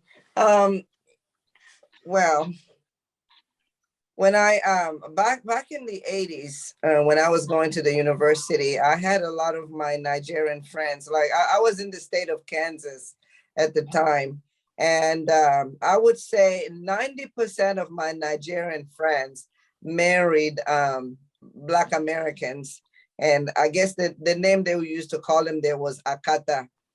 So they married them for the green card. To get the American residencies. Well, 9 out of 10 of those relationships ended up very badly. Today, if I have to go back and look at every single one of those marriages, not even 1% is still going on. And I remember one Black American going to the airport in Houston, not in Houston, I think that was in Kansas, going to the airport, taking a gun and shooting that man that was ready to go back to Nigeria, got his immigration papers and so on. So if you know that you need your residency, be honest with the person. That's always my advice. My niece right now, she's very, very, very prominent. She's very popular in the Congolese media. When she married her husband, I opened my mouth and I told that man, and I said, listen, I need my niece to get to America. I really need to get her over here. Can you please marry her so you can give her documents? That's what I pronounce out of my mouth, because I don't like to go around the bush, okay? Mm-hmm. That man married my niece. And the reason why he married my niece, because he told me, you know what, Emilia? You have been so honest with me. Nobody will ever come and tell the person, I want you to marry my niece because I want her to get paid. So, honesty, be honest. So, as long as you approach it with honesty, hey, let's be honest while we're speaking of honesty. If you need residency, there's nothing wrong with that. If you want things to be better in the host country that you are, there is nothing wrong with that. It's just a way of life. And if it develops into love, then great. But if your number one motive is to get papers, just be honest. That's what I'm going to stop. Thank you so much. I agree with you. You know, I just feel like people sometimes feel guilty about their idea, or how do I say it, about the idea of going into intercultural relationship. I feel like if you are into paper, you know, you should be open. Your concern is valid. You did a paper, and your love is not your first language. Paper is your first language, so you need to speak it out. I believe there's somebody there who is going to accept it and do that with you. So being dishonest in intercultural relationship always bring crashes, you know, you always clash. So she's right. Mr. Promise, would you want to say something about that? Yes, it's really an important point, actually, because indeed, according to what Miss Emilia said, it is, I think, most of the people who went into that for papers or for other or for, you know, for documentations, it always ends up wrong. It always ends up bad. I mean, not always. I mean, I've seen a few that eventually, you know, settled, but there's always something. There's always something. Now, but if you go in there, you have to be honest. What do you want? I mean, what are you going to this relationship for? You know, what are you going? Are you going in because you love this person? When you love the person for real, when you love each other for real, documentation is just secondarily. It's second, you know, because unfortunately, I've seen a couple of people that I kind of know, you know, back when I was in China, they went into it for the wrong reasons. And today, just like Miss Emilia said, they're not together anymore. It's either that the lady behaves in a certain way, or the culture doesn't match, or there's always an excuse to step out. Oh, that in my culture, this and that. No, you chose this person at that point. You knew how she was or how he was before getting into it. So why is it suddenly a problem? The things you knew before, why is it suddenly a problem now? The way you were able to manage it that time, the way you were able to bear with it at the time before you got the papers you wanted, should be the same way you should accept the person at that point. So yes, majority of, I mean, I will never advise people to get into a relationship for the documents. But if like Ms. Emilia said, if you have this as your main priority, you have to say it. There are many people, nice people out there, really. There are people who are ready to actually help you. If you come out, say, okay, look, I need your help in this. Maybe it might not be for real. Could you please help out with this? There are people who actually do that for people. I know, I've heard, I've seen that the people actually help people out in this kind of stuff. So honesty is number one. And yeah, so my advice is never go into it for the documentation. Go into it because you care for the person. That's all. Again, I mean, I always use myself as an example, because if I wanted to go into it for documentations, then I would have been with a Chinese, because I was so much in love with China. In fact, I once dated, I mean, I had a few Chinese girlfriends before, but I had one though that was really serious. But yeah, if I was going for it for the documentation, then I would have been with a Chinese person. I'm thinking about myself now. But when I found love, you know, people would never understand it. Like when you find love, it's not like what you can explain. You cannot explain it. So everything follows. So, well, a long story short, no, it's not advisable to go for it for the documentations. So if you had that in mind, well, take that idea out of your mind. And if you really, really want it, maybe communicate with the person that this is what you want. That's all I want to say. Yes. Okay. Yeah. Thank you so much. Thank you so much. Welcome. I'm happy to hear that. And there's something I want to correct in what you said. You said people going into this is kind of wrong decision. I don't think it's wrong. No decision is wrong here. It's valid. I think it's very valid. You know, I can if I want to move to US and I have this plan, like, no, I don't want to fall in love with any American, right? I just need the paper, right? I'm making it clear to you that, oh, bro, I'm not in love, right? I need the paper. So my reason is valid. It's not a wrong, you know, it's not a wrong decision. You know? Yeah. So yeah, I can see people are tagging Lulu because Lulu is giving it to them hot. Yeah, this is what I expect from my speakers. I told them you have to be natural. You have to speak your mind. You know, you have to answer all the questions the way you feel. Tell your truth. So don't even feel bad. So I'm asking him, should Nigerians break your heart? That's why you keep on talking about Nigerians. No, she's saying her truth. So nobody broke her heart.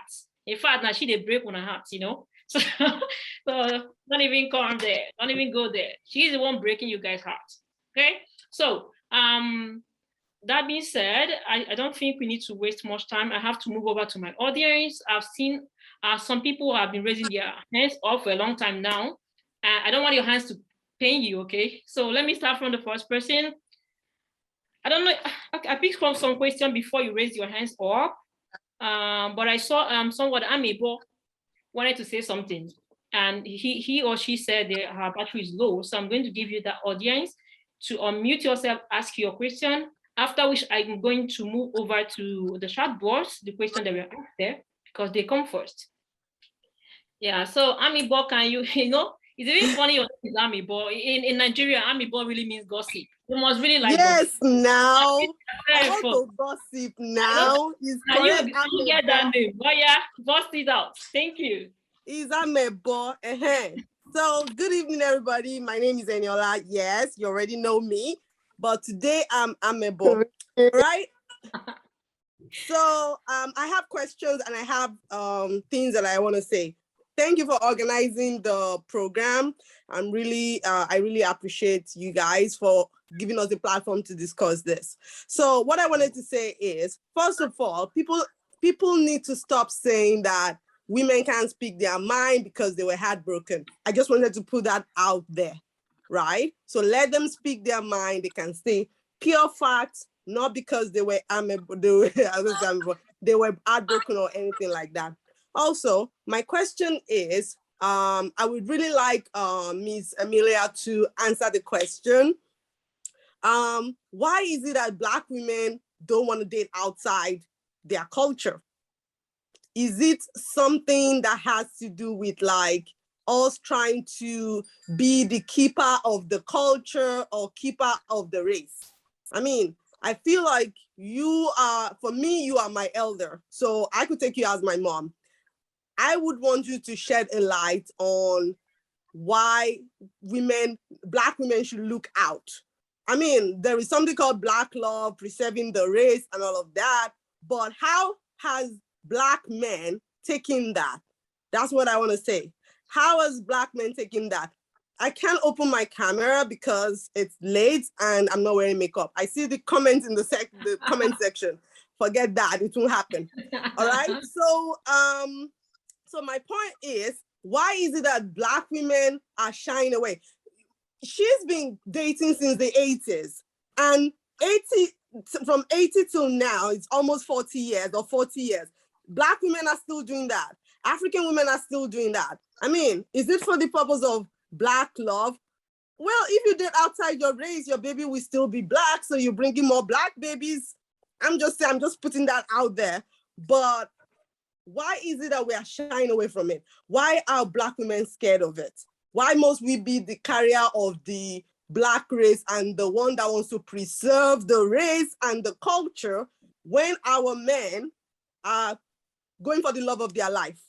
I mean, anybody can date anybody they want, but I just want you to advise us on that. I mean, that's what I want. Well, because I spent most of my adult life in America, I'm going to try to answer it from my experience, what I saw over there. The Black women, they want to, I think it's a preference, at least to the Black friends that I speak to. It has nothing to do with anything. It's just a preference. I myself, I really do not want to date a white man. And it's not racial. It's not racial or anything.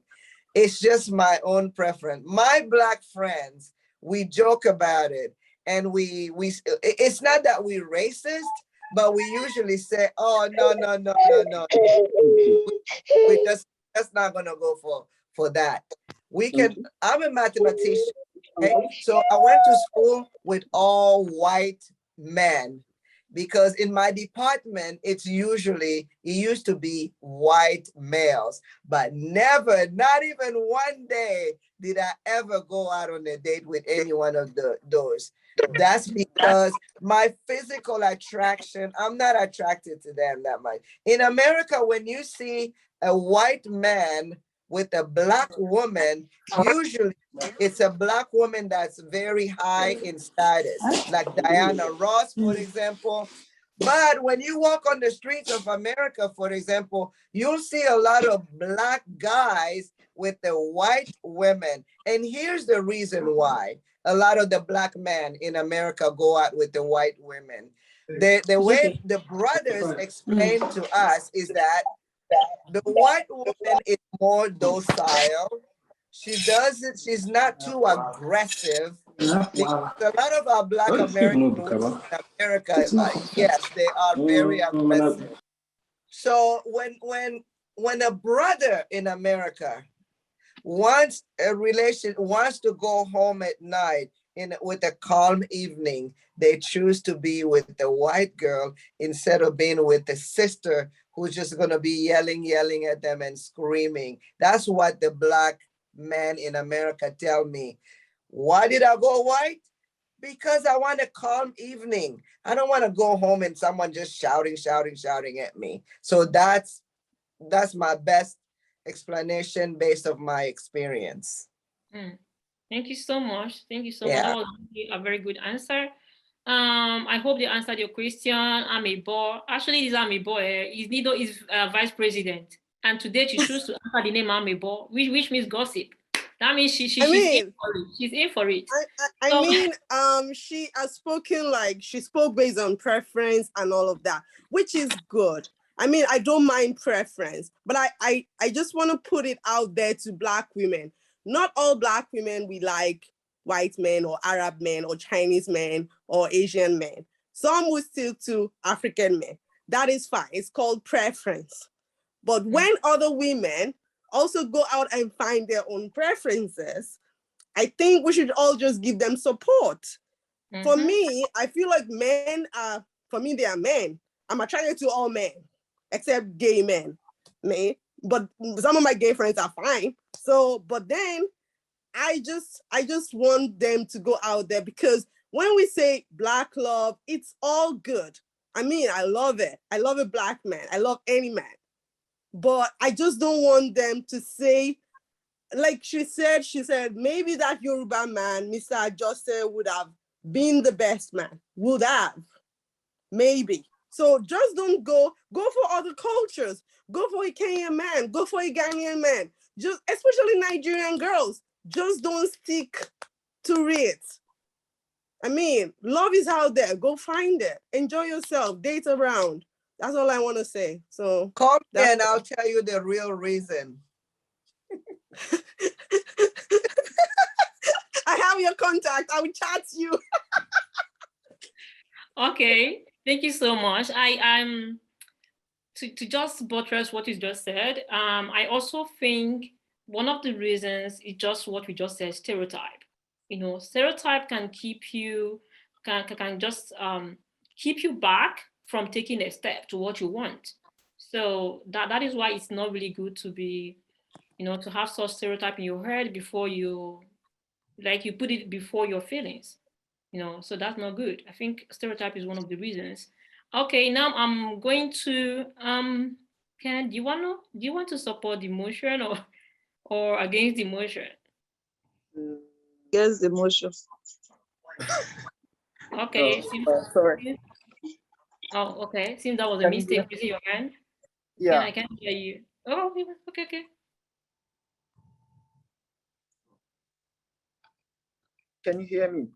We can hear you now, clearly. Okay, yeah, sorry, I'm drawing us back. I raised my hand since to comment on the getting married on documentation issue. I just have a short word there to say, please. I don't know if I'm permitted to speak under your cover, Madam Moderator. You say what? I didn't hear you. I'm trying to draw us back a bit because I raised my hands on the issue of getting married for citizenship. I wanted to make a comment there. I don't know if I can speak under your cover. Oh, okay. Unfortunately, sorry, I won't grant you that. You already passed No, it. let him speak. It's a very important topic. Please. Please let him talk. We would like to hear what he has to say. Thank Okay, you. okay. And okay, over to you guys. You guys won. You won. But I'm also paying attention to my time. But I'm gonna give it to you. Ken, over to you. They won your heart. Okay, thank you, Ms. Waters, first, Madam Waters. Okay, so I'll be very direct with this. It's a yes, and a yes. I want to be very realistic. It's in life. I noticed something about marriage. When you love somebody, every marriage and every relationship has an interest. If you're loving somebody, you can love somebody because that person is handsome, because that person is rich, it's because that person loves you back, because that person is caring. Some people even love their boyfriends and girlfriends because they are stupid enough to be manipulated. Why I can fall in love with somebody because I want to have citizenship. Very possible. So it is a yes for me. And I don't see anything is very, very unapologetic about it. It's a very clear yes. That's just what I wanted to say. Thank you. All right. Okay. Lulu, please, I see your hand up. You want to say something about the topic? I can see you already have a lot of crush on the group. They are mad at you, at the same time they're in love with you. But no, she is my speaker. You have to pass through us, okay? So pay attention to that. So Lulu, please make it quick so that we can move over to the next person. Thank you.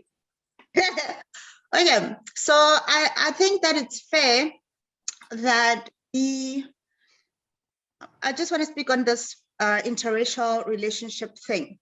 We need to learn to distinguish between preference and stereotyping, because there are people that can be pro-Black, there are people that can support everything that has to do with Black people, be Black, but fall in love outside their race. It happens.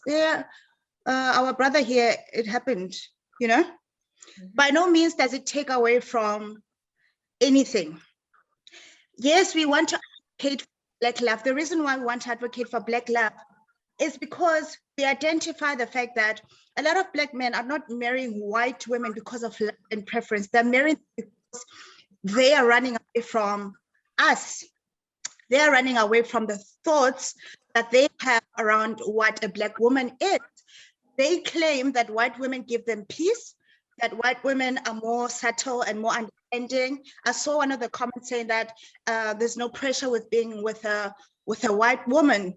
I don't know what that means, because if you look at let's just use Hollywood for an example. Every man that's been with a white woman has suffered. Every man that's been with a white woman eventually has suffered, and they've lost so much of their money because of that. So now I don't understand, where do they draw inspiration from when they claim that white women give them peace? What do you mean?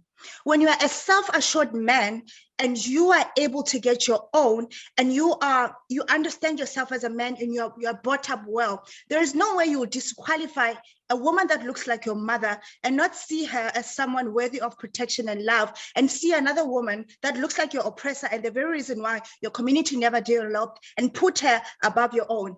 It doesn't make sense to me. I just don't get the whole mindset of a Black man seeing a white woman as a safe option rather than healing a Black woman. I'm not saying Black men are therapists and whatnot, but all I'm saying is that why can't we be there for each other? Because we know each other, we understand each other. A white woman will never allow you to send money home. Only a few of them will understand. You'll do it the first 2 years of marriage, but later on, you must get with the program, because that's not how they understand marriage. They don't marry families, they marry each other. So I don't understand the whole thing of Black men feeling like white women are what they need to have once they make it in life. They need a Kim Kardashian or someone that looks different from their own sister. Even the beauty standards that they place on Black women are the same ones that don't look like Black women. Black men just don't want to be. If you're a Black woman that they like, they want you to look, you must be fair, you must have features of what. I just don't get that. I feel like there's a problem with Black men and colorism, and that is why you're seeing a lot of Black women bleaching themselves, and now they're busy getting plastic surgeries and whatnot, trying to meet this impossible beauty standards that men are busy liking on Instagram. It's the men liking all these girls that don't look like everyday women. So all I'm saying is that it's okay to have your preferences, but not at the expense of your own sisters. Yeah, that's actually right. I agree with you on that. And another thing is, I believe you can get your peace from anybody. You can get your peace from anybody. It also depends on your personality. Sometimes, as a man, you are so into yourself, you're so rigid with decision, and then you are with a Black woman who knows, like we I understand you, you understand me. We have the same culture, right? So there are some things that I find ridiculous that you are doing. And then you feel too rigid, like, so you're also going to have that crash. I feel like people, you have to look into your own personality for someone to accept you for who you are, right? So you don't sit down and then date a white who actually have the first tendency to try to adjust a little because the person is still trying to understand why you act the way you do, thinking like, oh, maybe that's how Africans used to do. Or maybe, so the person, like, in their head, first of all, giving you chances to become yourself. You find out at the end of the day, you still crash because of your own problem and not because you can stay with a Black woman or you can stay with a white woman. So I think you have to start from yourself, your personality first. So anybody from any race can give you peace as far as your personality and personality matches. So you can get from Asian, Black, white. So don't make it, I don't know where you get your statistics from, because I believe every race also have their own orders, right? So that's what I want to say. Thank you so much, Lulu. And now, oh God, I haven't, okay, I'm going to respect my speaker, Mr. Promise. You just have to ship in. Okay, just ship in. No, don't have a long talk on that. Thank you. No long talk. Yeah, Miss Lulu, actually, because I like to respond to her because she brings out topics that are quite what I say interesting. The topics that actually people kind of shy away from. To back up what she said, because she made a comment about some Africans, because I don't like to address us as Blacks or like people as whites. No, I address people as Caucasians or Africans or maybe light skin or dark skin. That's how I usually try to address people. Anyway, I don't believe that seeking or trying to be with a Caucasian woman is to seek for peace of mind. One thing I know is that, from my experience, of course, and from my point of view, is this: all women all around the world are the same. They're all the same. You know why I said that? Because I've been able to live with one for almost more than 16 years, and I'm married for 13 years or almost 13 years already. I came to realize one thing: that thing people are running away from the other place they claim to run away from, it's the same. We men have our own issues. We have that sometimes that egoistic issues, and women all over the world have also their own egoistic issue or maybe their own temperamental issues. It's the same everywhere in the whole world. So I don't know about those who go to it for peace of mind. Anyone who goes to it for that, well, again, from my point of view, I think that's the wrong reason to get into it, but that's my opinion. So let me just summarize it. I just want to say that picking as someone who has been with a Caucasian for a while, I don't see much difference between being married to or being with an African lady or being with a Caucasian lady or being with a light or that's all I want to say. It's who you are. Just like our moderator said something about it doesn't matter if it's a Caucasian or an African or anything. It's just about who you are, your own personality. Don't try to bring in your own opinion and force it down on people. Oh, because you are this, because my culture said that, my religion said that, you must be this. Because this is trying to take me out of this conversation a little bit, but let me go out a little bit. Like a guy saying that, yeah, because my culture said that you must succumb to me as a woman. You don't try that with someone who is not of your, for example, our women, our African women, some of them accept it because it's a norm. But deep down, being someone born of an African woman, my mom, there are things that she also opens up to me about. She said, yeah, just for peace sake, when a conversation leads to just for peace sake, they know that there's something wrong.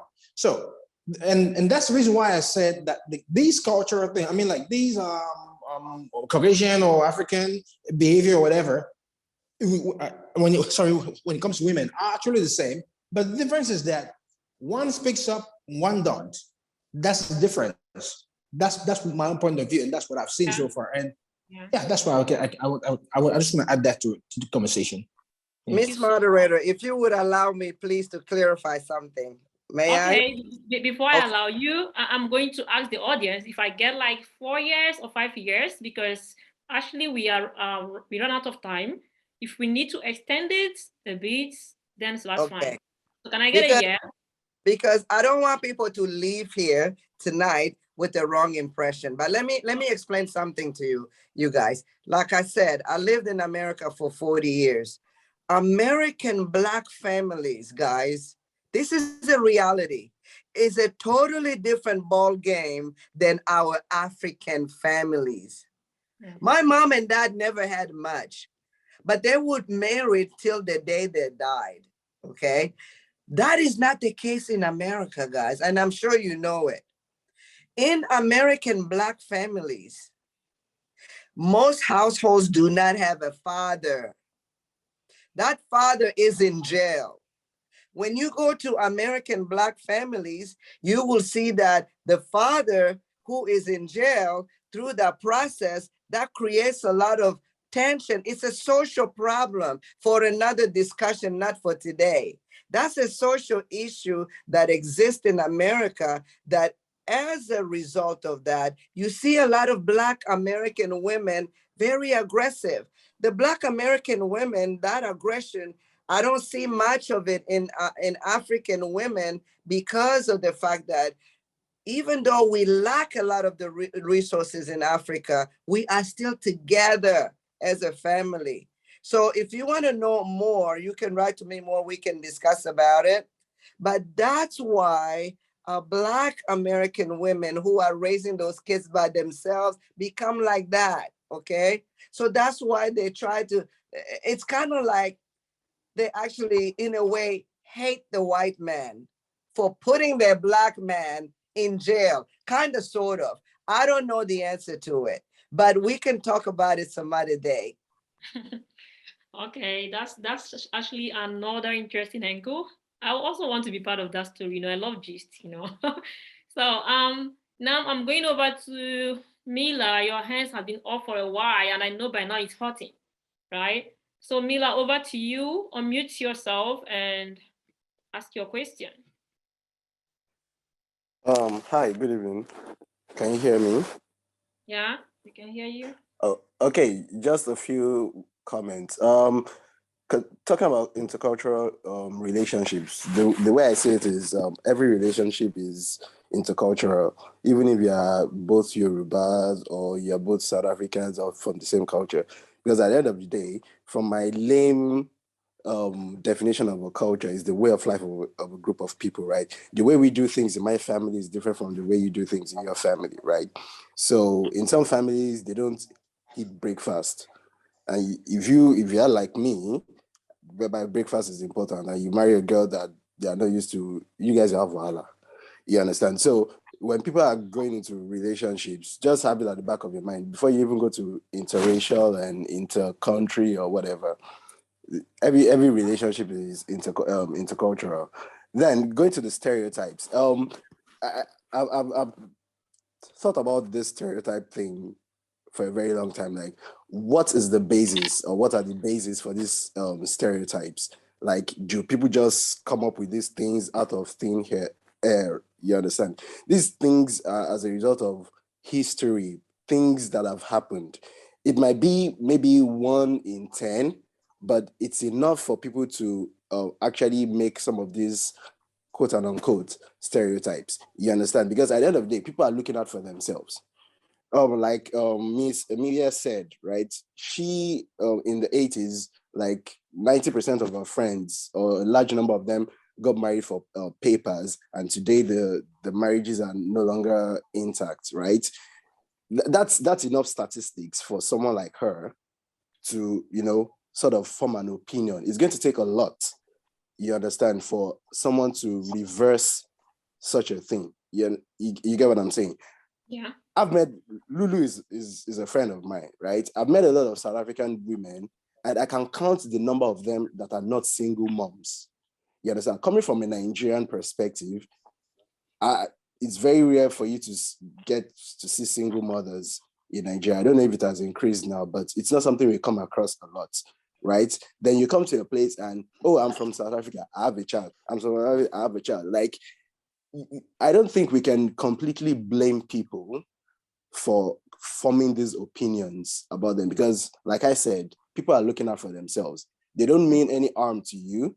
Someone that has been scammed by Nigeria knows a Nigerian that has been knows someone that has been scammed by a Nigerian, has watched several YouTube videos talking about how Nigerian men, people's real stories, and this person hasn't met a Nigerian before. Then you come with your swag like, oh, my name is da da da, I'm Nigerian. The first thing that comes to the person's mind is the stories I've heard.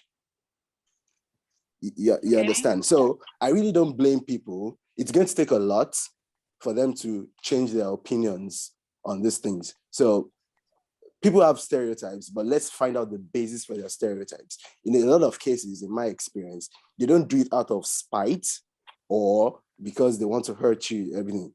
At the end of the day, they're just trying to protect themselves. That's how I say it.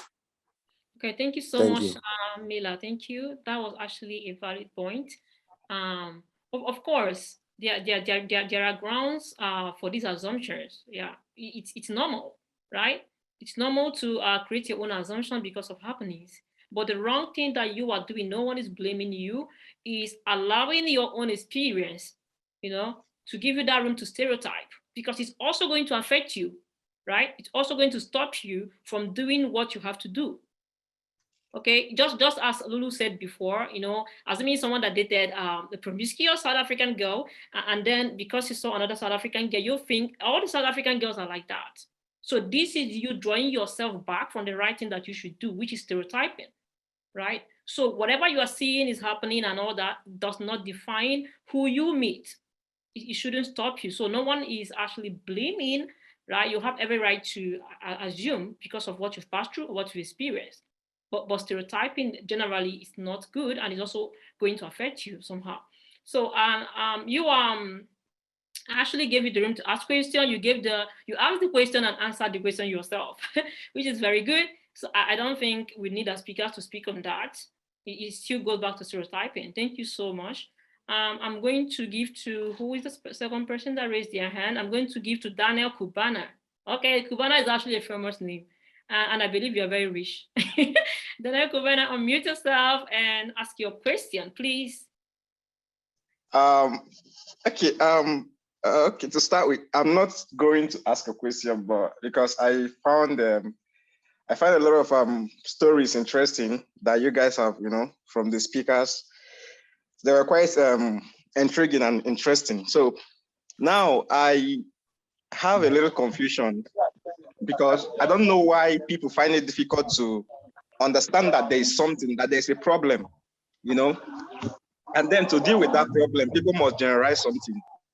So about the stereotype or something. So it's something that is there, but you need to keep proving yourself, you know, beyond every reasonable doubt that you are different. Because if there was no crime, people will not book you for crimes, you know. So now, people saying maybe I see a South African girl as a Ron's girl or somebody that I could just take for a friend or something. or I see a Nigerian girl as somebody that is very reserved, you know, there's a reason for all of those things. For me to see those things that way, there's a reason. So, or for me to see a Nigerian guy and say, this guy must be a scammer or a Yahoo guy. No, it's because I've heard stories, and it's because I've made my research too, and because I've read books too. So for me, if you meet me with such approach, what I need to do is first allow you to get to know me. Then if you see otherwise, then you can represent me in a different form. But you saying that because I'm a Nigerian, I'm a scammer, I won't blame you because you've heard stories. So I have to clear my name first with you before we can move forward. So that is one. So the stereotype and everything is true. And you should not judge anybody that have that at the back of his mind because of you. What you need to do is to prove them wrong if you are different. That is one of it. Then the second one is when we talk about this intercultural marriage or something, I think this the point, the whole idea is bigger than what we are discussing today. Because this is what starts with Black people and also leaves Black people to different places we are going to.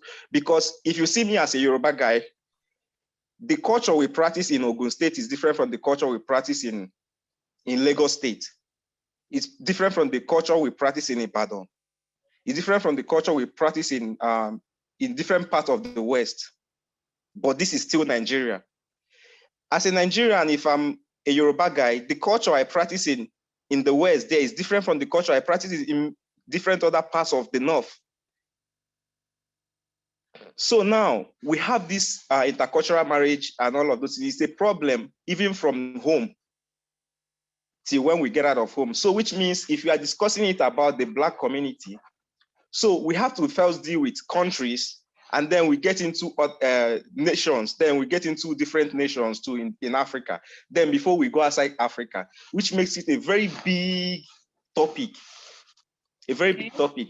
Now, from the poster, I saw like Black community, like the need for us to marry Black people, you know. Then I get into the discussion, I'm hearing, you know, a lot of different stories and all of those things, which makes it even more difficult for me to understand, because anything about intercultural stuff, we need to start dealing with it from home, even before we leave outside home.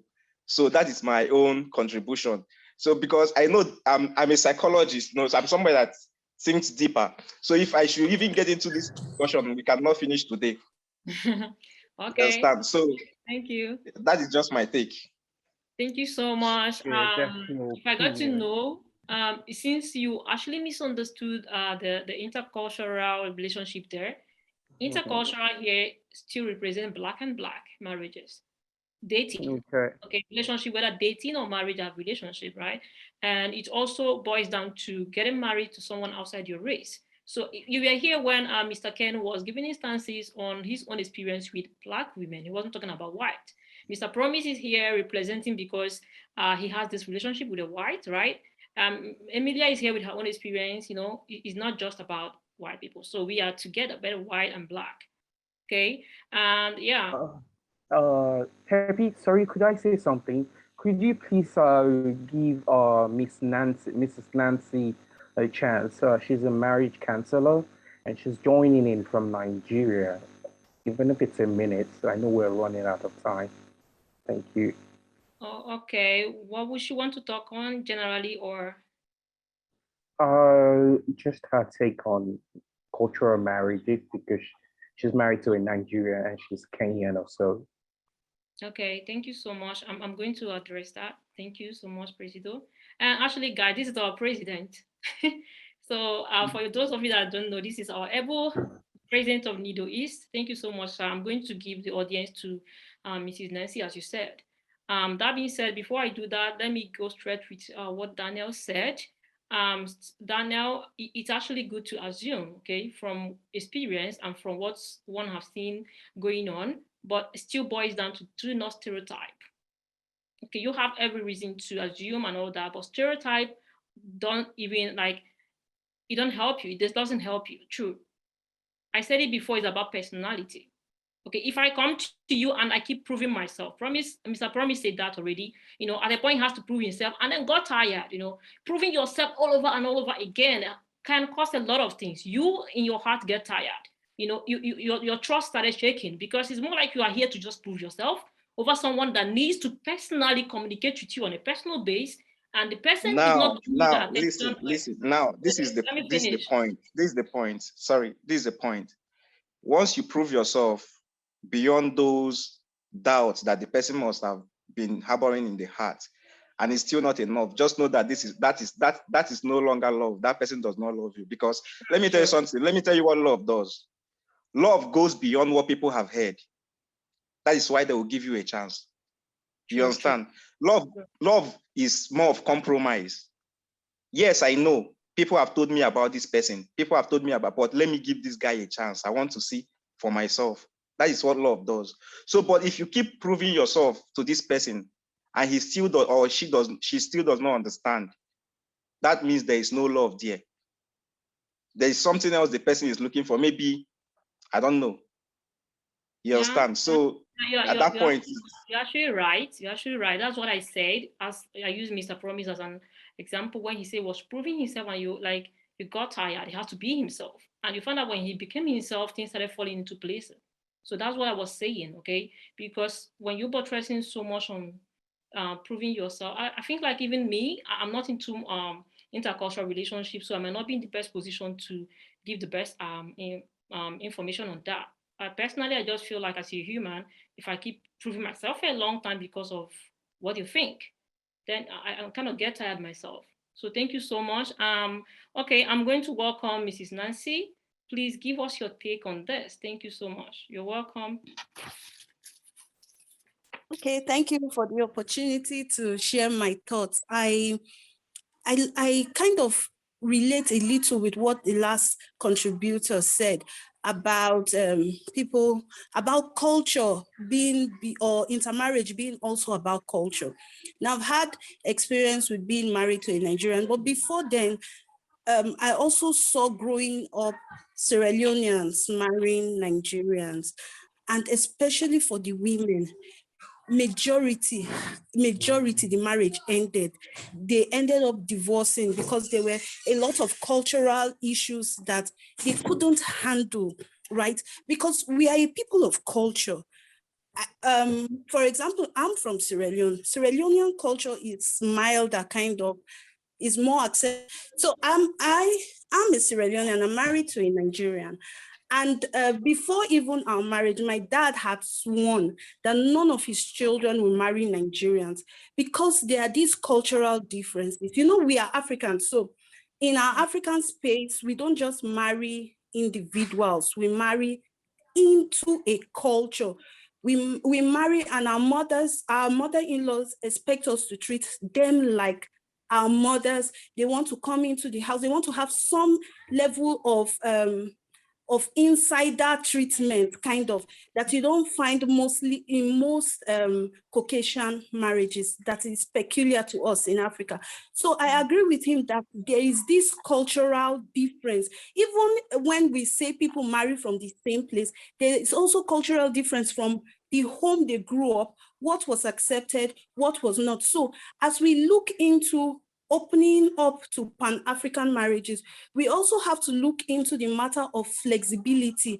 We have to look into the matter of tolerance, and then how we give leave, or we give space for people that are different from us. Because for many people, that's where the challenge comes, where there's a lot of rigidity. You are saying, oh, this is how it is done in my place. And since you are married to me, especially if you are the woman married in an African setting, you have to bend to how we do it in our place and all. So it becomes a challenge when you live with the family. Like, for example, if you're living in China and you're married to, you are married from another culture, you're living away from family, you may not experience that much. But it's a challenge when you come back to live among your people. So as we look at this, we also have to look at flexibility and how we protect our spouses from family backlash when it comes to intermarriage. So that was the angle I thought I wanted to contribute into the conversation. I think that everybody should marry from anywhere they find love. and all. And then when we do that, we should also know that since we are stretching beyond the culture we are used to, the place we are used to growing up, we have to allow for that difference to play out in the relationship. Yeah, thank you so much. That was really insightful. We are glad to have you. Thank you. I'm going to call, I've seen like Kaylin Akos. Your name sounds Ghanaian, and I believe you're Ghanaian. So I'm going to leave you to ask your question. And after that, I'm going to hand over to Lulu as a speaker to, you know, support your motion or be against your motion. She has every right. So Kaylin, can you unmute yourself and ask your question? Thank you. Hello, good evening, good morning, good afternoon. Okay, and I'm happy that Lulu will be answering my question. It is in, oh, I am Ghanaian, by the way. Ghanaian by family and Nigerian by association. My question is, it's kind of going off of what Nancy just mentioned. Shouldn't, and I think I asked it in the group, shouldn't women, I feel that women, especially African women, are pressured a lot to get married and to, you know, go and find a husband, all these kinds of things. And at the same token, we're also the ones who choose to stay within our culture, you know, marry a Ghanaian person if you're a Ghanaian, marry a Nigerian person if you're Nigerian. So what advice would you have for women to kind of break out from this idea that we have to marry Black men specifically? I think it would be great if we can even marry outside of our culture and then take it a step further, marrying outside of our race. So what advice do you have for Black women, especially Black women in China who find it extremely difficult to date, period? That's my question. A very valid question. Lulu, over to you. The floor is yours. Just give it to us hot as you used to. Okay. Oh, that's a very loaded question, but I'll try and be as brief as possible. You know, therapy is something that is not even off in the Black community, and I think it's so important for us to seek help and heal from our childhood traumas, for us to not enter into relationships because we want to fill voids. And I always say that if you cannot love yourself, you can never love another person. So imagine if you don't love yourself already, and now you want to explore a relationship that is different from your comfort. And Please mute yourself, you're interrupting our speaker. Thank you. And now you have to go further and sacrifice and learn about another person's culture. So you need to be a very healthy person to even enter into a relationship. So I think that before anything, you need to be okay. Now, I don't really instantly think that we should see white people as an escape. How is it that the very people that broke us and now we are here with tribalism, stereotypes, and all sorry, she's not saying white people, Lulu. She's saying out of our culture, not necessarily white people. Okay, it's fine. Okay. How is it that we see white people as people that are going to save us from whatever difficulties that we have? How is it that a Black guy will see a white woman as someone that is peaceful, yet a Black woman as someone that is rebellious and not easy to work with? So first of all, I think we need to give preference to our own. And when we give preference to our own, now we would have healed all these things that come with not knowing each other and knowing that we have different cultures, different understandings, and would be comfortable enough to have those hard conversations that will make it easy for us to venture into relationships. So there's a lot of conversations that need to happen, very uncomfortable at times, but once we get to know about each other's cultures and realize that we have more similarities than differences, once you realize, can you hear me, Wallace? Please mute yourself. Thank you. Once we realize that we have more in common than we do different, it will be easy for us to venture into relationships, irrespective of which culture a person comes from. So I think that it's very, very important for us to give preference to one another, not because of where the person comes from, but solely because you identify with the person as a preference, as an important person based off the fact that they are an African, and you understand that it's important for you guys to be together and you're able to protect each other. So not, because once you identify with someone as a Nigerian, it's difficult to embrace them fully without the stereotypes. But once you see them as a Black man, once you see them as a protecting figure, once you see them as a brother, it's much more easier for you to want to be intrigued about their culture and learn about it and be excited to venture into a relationship with them. So I think that's it. So one more thing, I want to get a little bit of clarity. So this is the advice for Black women in terms of dating within the race, right? Even if it's not their. I think the advice is to heal yourself from the idea that Black men are incapable of being vulnerable, Black men are not protectors, Black men are promiscuous, Black men don't love us.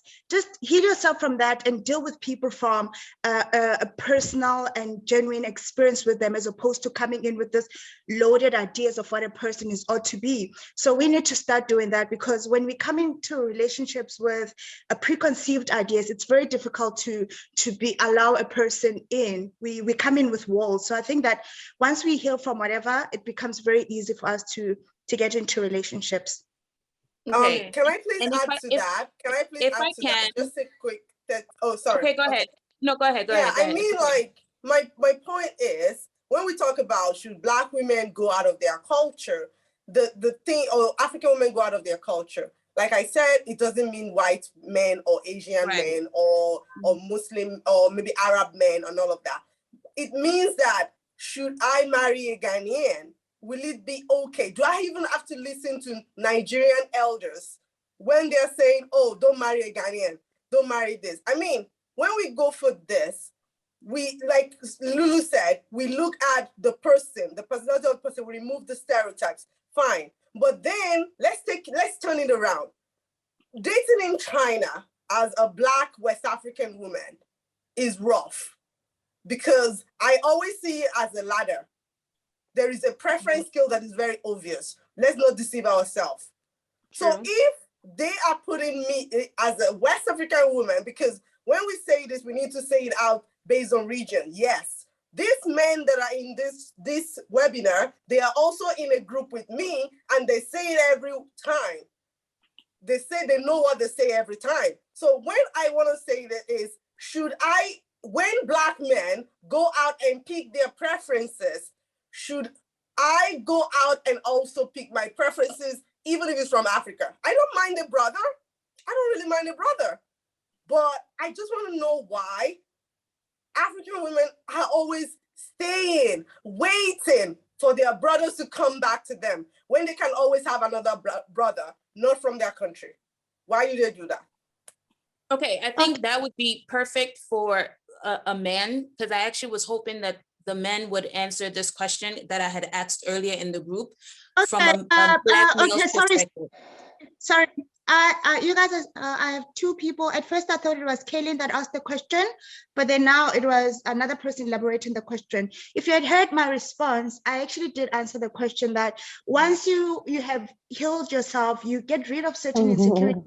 Right. You sort of understand that there's nothing to fear, and that you can date anybody from anywhere, because you're dating from not a place of need, but from a place of wanting to add value into another person. So you're not afraid to allow another culture to be a part of your journey, because now you are not in need of that person, but you understand that once you get into a relationship with that person, you're going to be in cooperation with another person. We get into relationships to cooperate, not for people to fill our voids. And I feel like the reason why it's unfortunate, I don't think any woman should want a relationship. A relationship that is right for you will happen eventually. You shouldn't chase a relationship. You shouldn't.